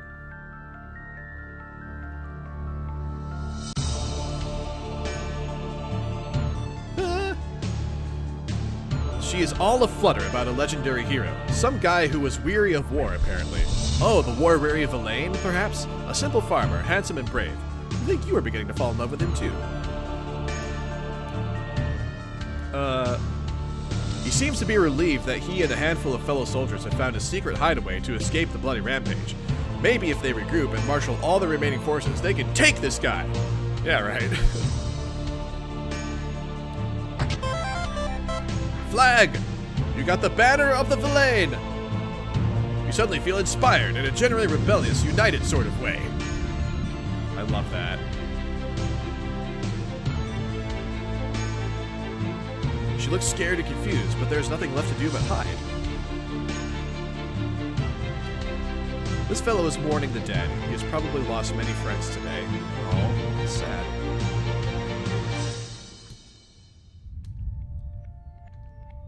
First he was frightened when you barged in here, and then briefly excited, and now disappointed. He must have thought you were the Great Dark Kingdom's defector, come to save them. Alas, it was only a spooky girl with magic wands. I think that's everyone. Can I interact with the banners? Nope. Okay, let's go.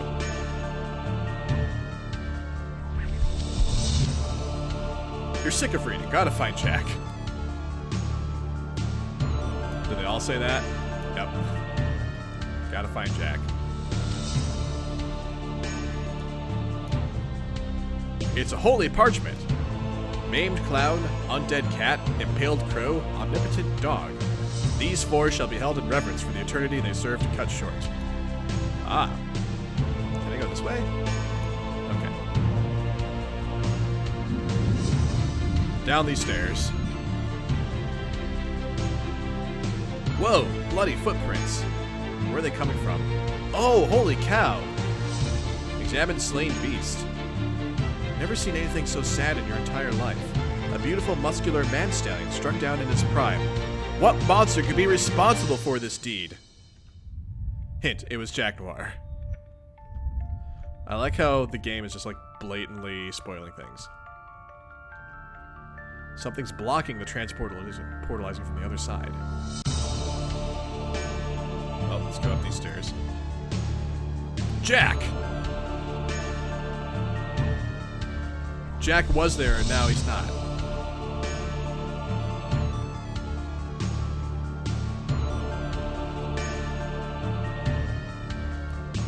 Open curtains.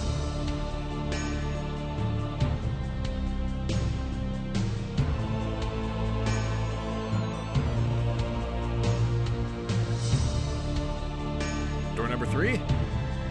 Nothing behind door number 3. About door number 4.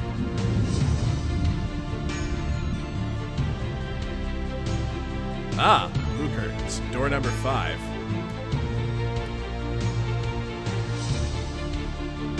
Red curtains. Door number 6.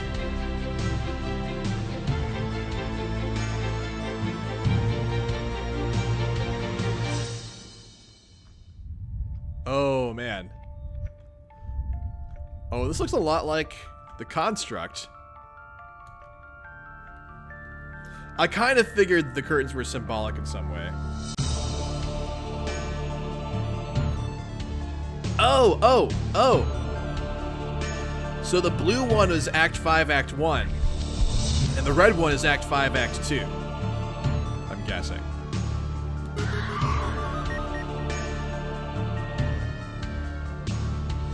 Oh, green curtains.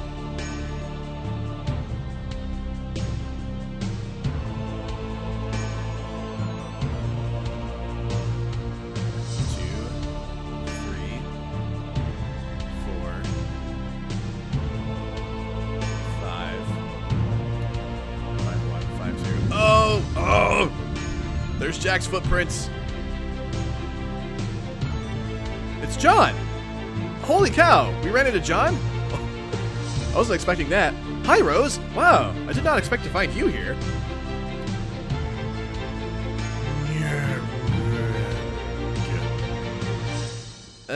What? Also, why are you all gray like that? You look weird.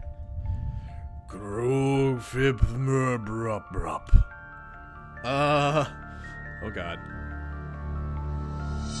Oh, no, you're good, Dragon Spirit. Oh, yeah. Actually, I'm looking at my audio levels, and yes, they are kind of loud. My bad.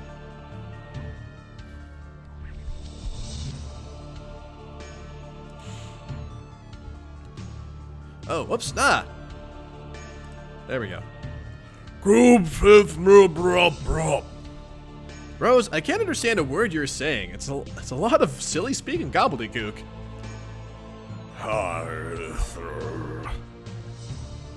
Wait, I know what's going on here.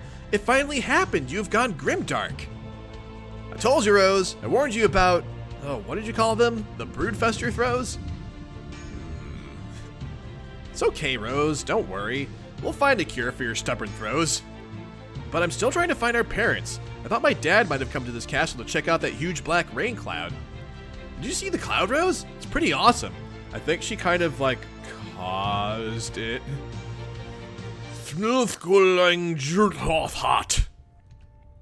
What? You sound kind of upset. What is it, Rose?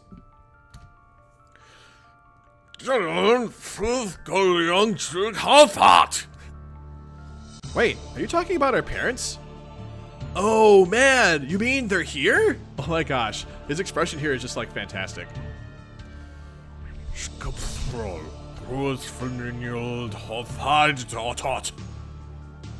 Are you saying they're in trouble? Oh no, Rose, we have to go help them.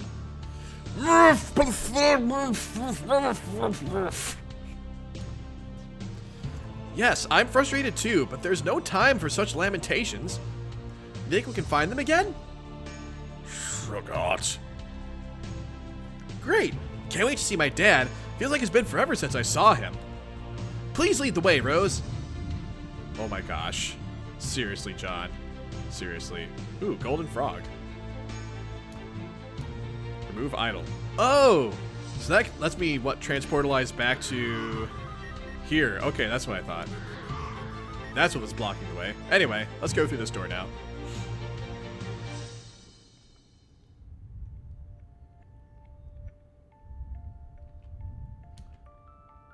They make such a cute couple.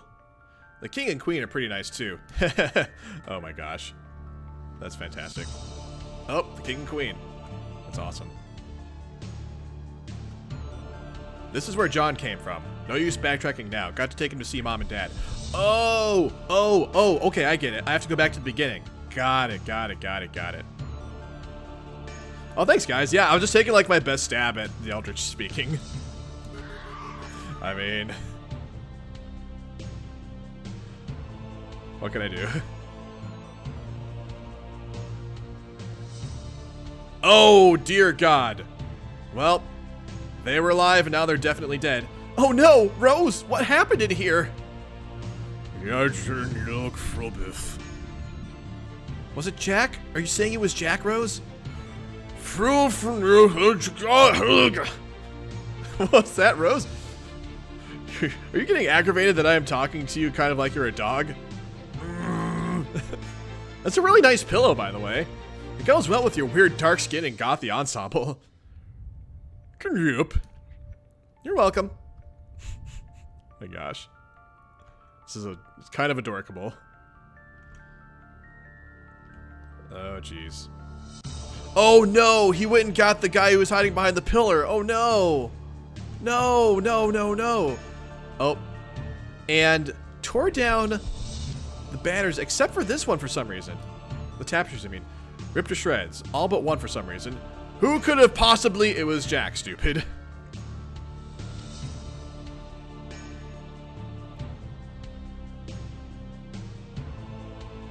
Oh, I bet the tapestry he didn't destroy was Jade's. Yes, exactly, because he has a soft spot for Jade because of Beck. That's right. Yep, yep, yep. Yep, exactly. Ah, I remembered that part. I remembered that aspect of Jack.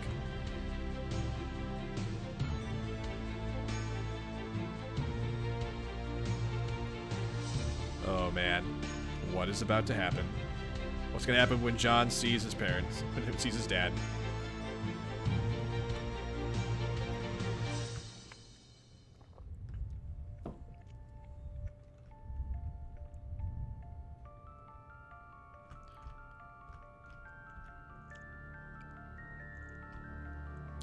By the way, did you know that Carcat thinks we're supposed to get married?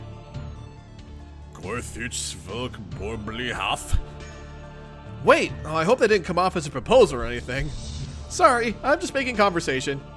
I guess I'm a little nervous, because technically this is the first time we've ever met. And also, you're talking like an eldritch monster, so I'm kind of babbling. We don't actually have to get married, though. I mean, not if you don't want to. Okay. Okay, I'll shut up now. Oh, man.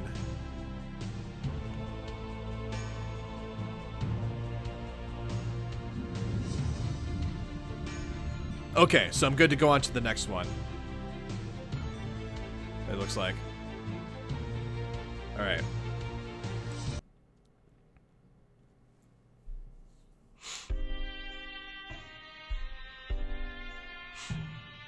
Oh, jeez.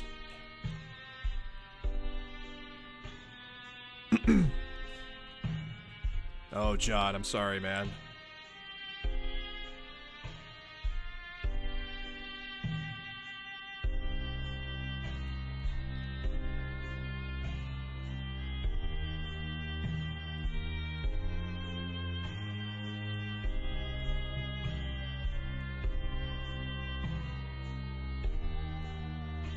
Oh god, now they're both mad.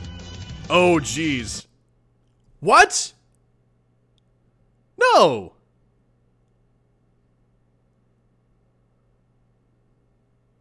Nuh-uh. No, John can't die like this. No way John dies like this.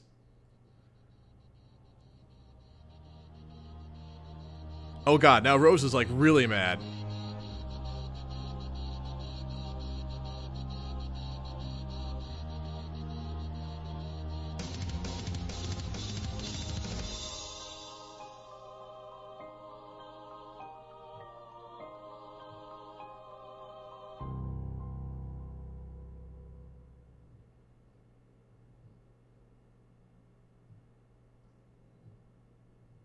Nuh-uh, no way.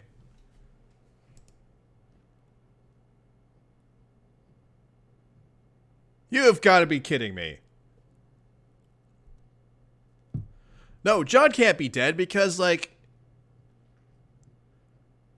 he hasn't had, like, his last conversation with Carcat yet. No, John's not dead yet. And there's no way John would die. Like, that wasn't, like, a heroic death or a just death.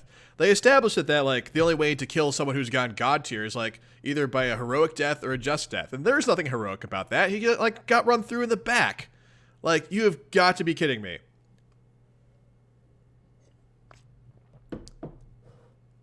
I don't buy that John is dead. I refuse to buy that John is dead. If you're telling me that John is dead, I think you're lying to me. Okay. Anyway. Dave, answer.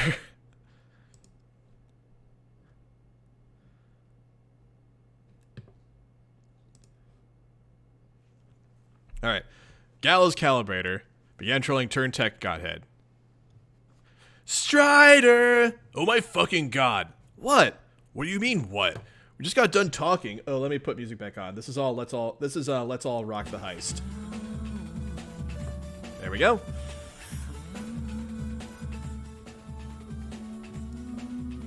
Yes. I refuse to believe that John is actually dead. Anyway. What do you mean, what? We just got done talking and agreed it would be awesome if you didn't bother me for a while. You know, like, while I guess I grieved over this brutally murdered rad family member or something. Oh, that's right. I forgot. It was 5 seconds ago. I think that was hours ago for me. Right. I'm a little foggy on all our chronological shenanigans at this point. There's been so much crazy stuff going on here, I have lost track. So you're officially going non-linear with me then?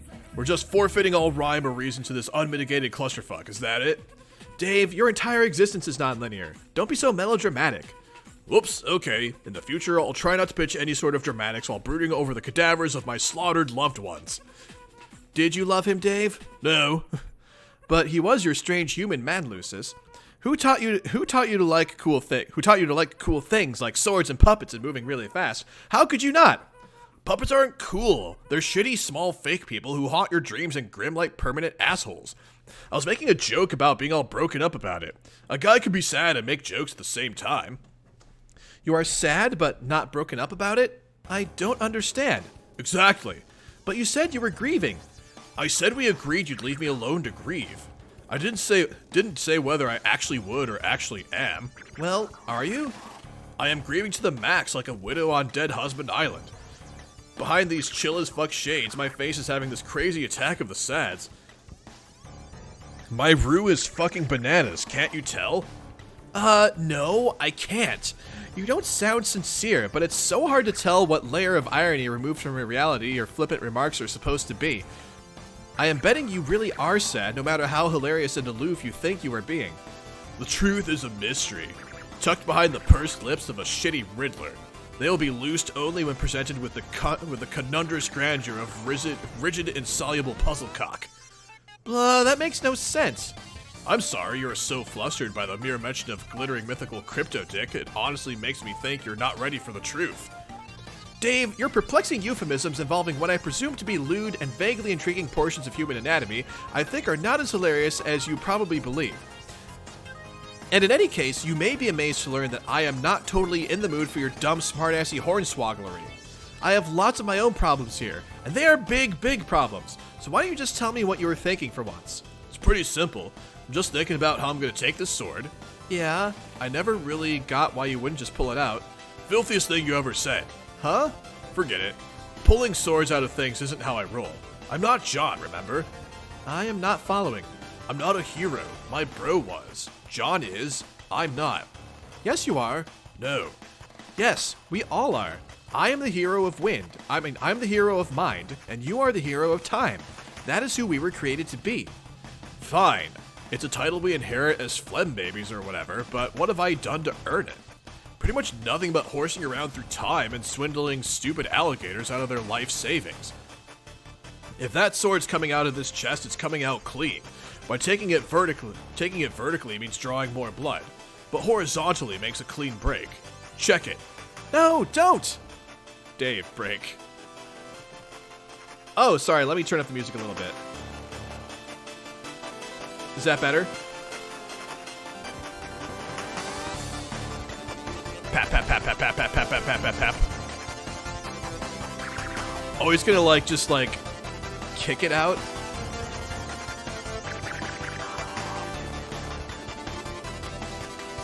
Sproing! Oh, I guess that actually isn't working.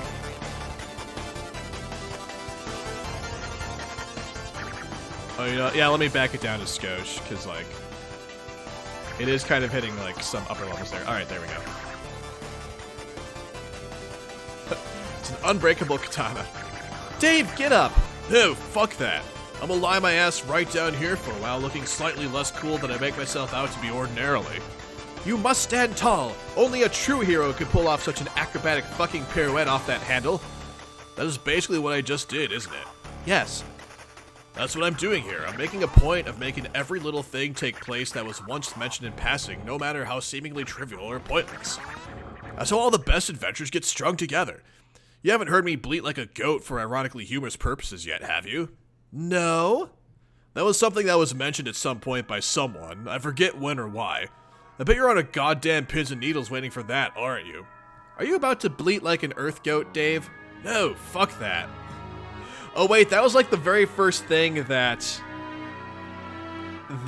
was mentioned when we first saw Dave, right? Wasn't it like, bleat like Dave, bleat like a goat or something like that? And he hasn't yet. Then will you at least get up? No, fuck you, go away. Oh, why do I do this to myself? What? Subject myself to the moody nonsense of curmudgeonly, candy-blooded foul mouths. I don't know. Why are you even talking to me anyway? Aside from the fact that several hours from now, you apparently forgot I don't need consolation and ought to be left alone. Maybe it just so happens that for once this isn't about you. Maybe I am the one who needs some help. Has that occurred to you, Mr. Cool Kid? No. Anyway, I remember now. Sorry, everyone went kind of shit hive here, and I got bitten, I think. And I kind of forgot where I left off with you. Bitten? What? But I remember where this all fits into the chronology, you with your bro here. This was just before you begged me to finally show you how to reach God tier, so I did, and then you got mad at me, so you decided to go do your own thing for a while. And since then, I have been up to my pointy little nubs in suspense, intrigue, and betrayal. It sure sounds like a dumb way to say a thing. Almost Egbertian in elegant stupidity. The T in Egbertian is soft like shh. Oh, Egbertian. Okay, gotcha. Oh. Why would I get mad at you? Oh, you'll see. Okay. But, yeah, I guess it's about time you showed me what's up with the allegedly futile god tierification. How long ago was it that you did your coin flip thing? I don't even remember. I was getting sure you were just bullshitting me and had no intention of ever mentioning it again. Unfortunately, no. Maybe I should take the opportunity to apologize in advance. For what? I don't think it will be constructive to go into it before it happens. Before what happens? You mean god tiering? Did something go wrong? Everything goes according to plan, but that is all I will say. Remember, this conversation is kind of not supposed to be about you. I know the idea is unprecedented. That's practically unthinkable. I know. But I mean, okay, we can talk about your troll problem, but this is pretty important here. The god tier thing, and whether I can actually do it or not, it might kind of be hard to tell on account of me chilling face down on the pavement, and also because downplaying feelings is the chief rule of cool. But I'm pretty pissed about this, which is weird. It's weird to feel mad? Are you too cool for that too? No, it's not weird to be mad, it's just weird it feels like I'm the only one who is. And the only one even contemplating taking Jack on. Even among your group of irate gnashing shitheads. Hey! What? Oh my gosh. It's this track again. Sorry. Actually, you're right. Turns out we really do have a lot of shitheads here. And also, as it happens, the worst one is the one who happens to be planning to take him on. Well, okay. There'll be a bitch in line to switch the subject to start talking about your complicated problems, but I kinda wasn't done. Fine, but for someone who just told me to fuck off, you are sure bending my ear suddenly. But okay, I mean, isn't that what heroes should be doing? Working to take down the bad guy without a whole lot of this fucking grandiloquence? And these huge sweeping plans that got nothing to do with fighting him? Like, always biding our time and tiptoeing around the unbeatable god boss. John's too nice to get mad. Rose spends all her time calculating, too focused on Machiavellian ploys of sabotage to try anything drastic. Jade is, I don't even know, probably more a liability if she got it in her head to take him down. If anything, I'd bet she just needs protection. What are you saying here, Dave? Is this in this conversation that is still being about you? I'm just wondering, when does someone actually step up? Jack's got shit to pay for. If that is how you feel, then I think our two problems are not really different. We are both presently concerned with justice. Yeah, I guess. It's been on my mind. Maybe I'm supposed to be a hero and rise to the occasion, because there seems to be this little persistent voice in my head nagging me about it, insisting someone's gotta pay, and then it's hard for me to disagree. Then it could mean one of two things, or both of the two things, like it did for me. What things? It could mean that the agent presently influencing you is a conscience and/or an exile.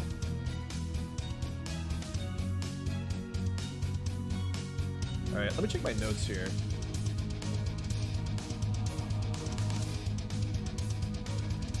Alright. I think we'll stop in a few pages. I have a note that says page 5607 is a decent place to stop, and we're on 5604. So we'll go a few more pages.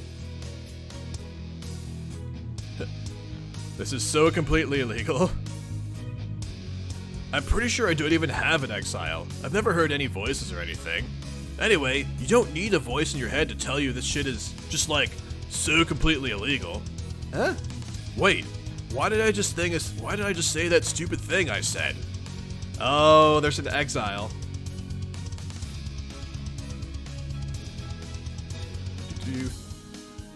This atrocity cannot go unpunished.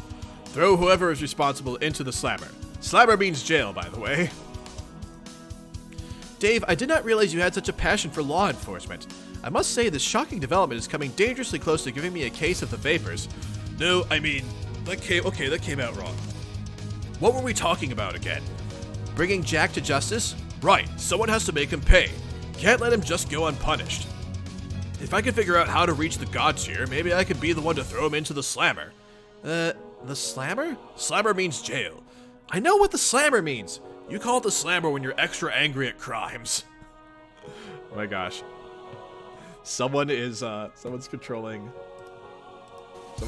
Dave, and I am delighted by this. Oh, sorry guys, hold on a sec. Alright.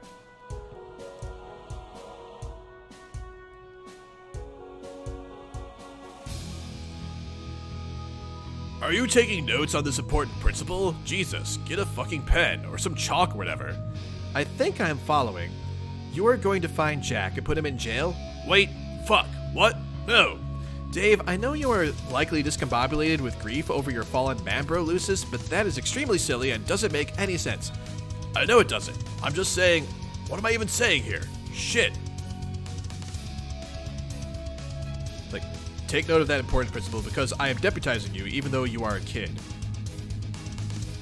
Oh man, who is angry at crimes? Someone is taking over Dave. Who is angry at crimes? Hold on a sec. Let me look through my notes here.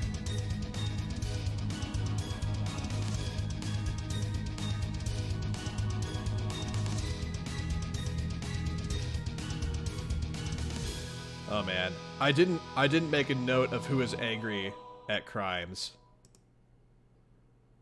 I don't know. Is it I don't know, maybe the aimless renegade? I don't know. I'm not sure. Oh, snap, it is AR?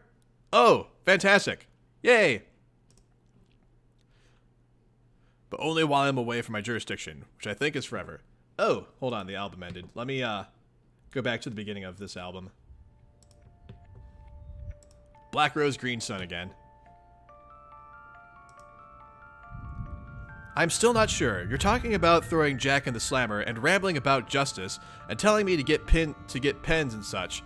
Not that I am complaining. Okay, forget the slammer stuff. That was silly. Oh, that was stupid. It is about justice though, and since no one else seems to give a shit about that, it apparently falls in my jurisdiction now. Not just going after Jack, but all the mutinous agents responsible for crimes. Agents? Holy shit, why do I care about that suddenly? Huh? Anyway, that's more shit that popped in my head just now, so, okay. So, not just Jack, but like others as well.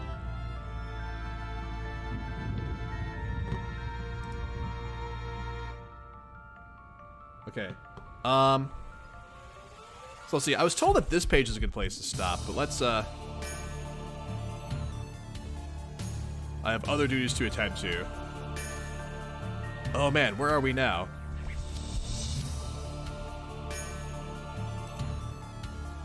Well, Noir's cronies are exploitable. Are you saying you have a plan that involves targeting them? Not really. No. Anyway, it's not like being mad about this and hankering for justice is even the only rational thing I'm currently hot and bothered about. I have other duties to attend to. Like what? Oh my gosh, what is happening here? Okay, I'm going a couple more pages here. I must explode this ridiculously illegal edifice.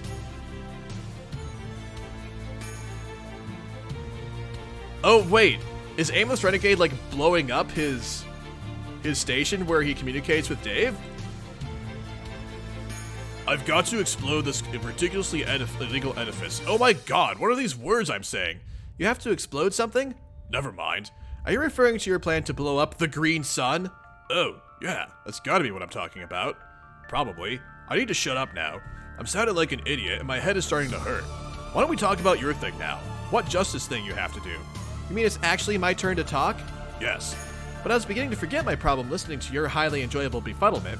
Just please tell me about your justice problem and make me stop saying stuff. Farewell. Farewell? Wait! No, I mean, god damn it, I'm not leaving. Farewell's not even a thing I would ever say, Jesus. What am I, a Victorian poet? Can you please show me a little respect and assume anytime I say something stupid, it just means I'm temporarily being inexplicably silly. That's what a real friend would do. Alright. I think we will leave it off at this page. Since it is a little bit afternoon, so it is time to kind of wrap things up for the day. Before you go, guys, just a reminder that Homestuck Day is coming up in a couple of weeks, and I'm going to be doing a double Homestuck stream that weekend. So, actually, that is not the link I meant to drop in there. Ignore that link. This is actually the link that I meant to drop in there. So Homestuck Day, April 13th, I'll be doing an additional Homestuck stream. Pretty much like what we do normally, but I'm going to be doing it on Homestuck Day starting at 4:13 p.m. Central Time.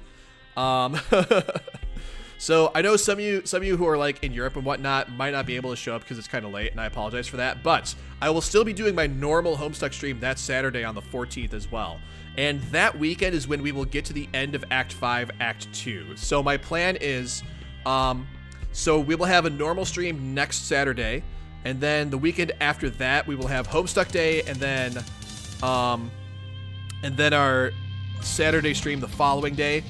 So I plan to get to the end of Act 5, Act 2 on that Saturday, April 14th, the day after Homestuck Day. But Homestuck Day and the following day are kind of like a two-stream, like, Act 5, Act 2 finale event coming up. So, anyway, get excited for that. In the meantime, for those of you who don't know, I also stream on Tuesday and Wednesday evenings. I stream games as well. So Tuesday evenings at 7 p.m. Central Time, I'm streaming Chrono Cross. We're getting close to the end of Chrono Cross. And on Wednesdays at 7 p.m. Central Time, I'm streaming Suikoden 2. And I think we're also getting close to the end of that as well. So if you haven't been to those streams before, you are warmly invited to come join us for those streams. Outside of that, if you want to hang out with us outside of stream, I have a Discord. I also have Twitter, YouTube as well. I think most of you already know I have YouTube because I think that's how a lot of you have found me. And then if you want to see more of Tara, she is on Instagram as well. Good question, Banjo. So actually the game I'm planning to play after Chrono Cross is Transistor. So Transistor is the next game I'm planning to play on Tuesdays. And then on Wednesdays, when I finish Suikoden 2, I'm planning to play Night in the Woods after that. So Night in the Woods will be my next Wednesday game. I don't know when I'm going to finish those games. Maybe by the end of April, might be early May by the time we get to that. So roughly mid-spring-ish. I don't know. But anyway, thank you everybody who came to hang out today. Thank you for the new follows. I think I had like 1 or 2 new subs. Thank you everyone. People who were joining in chat, people who were just watching and lurking, I'm glad you're all here. Thank you so much. I really appreciate the support. Hope to see you for Homestuck next Saturday, 10 a.m. Central Time. Or if you want to come to my other streams as well, like I said, you're warmly invited. I think my stream schedule is on the page somewhere as well. So thank you all. Oh, have a happy Easter tomorrow, those who are observing that. Also to my transgender and non-binary friends, happy International Trans Visibility Day. Love all of you guys for who you are. So thank you, everyone. Take care of yourselves.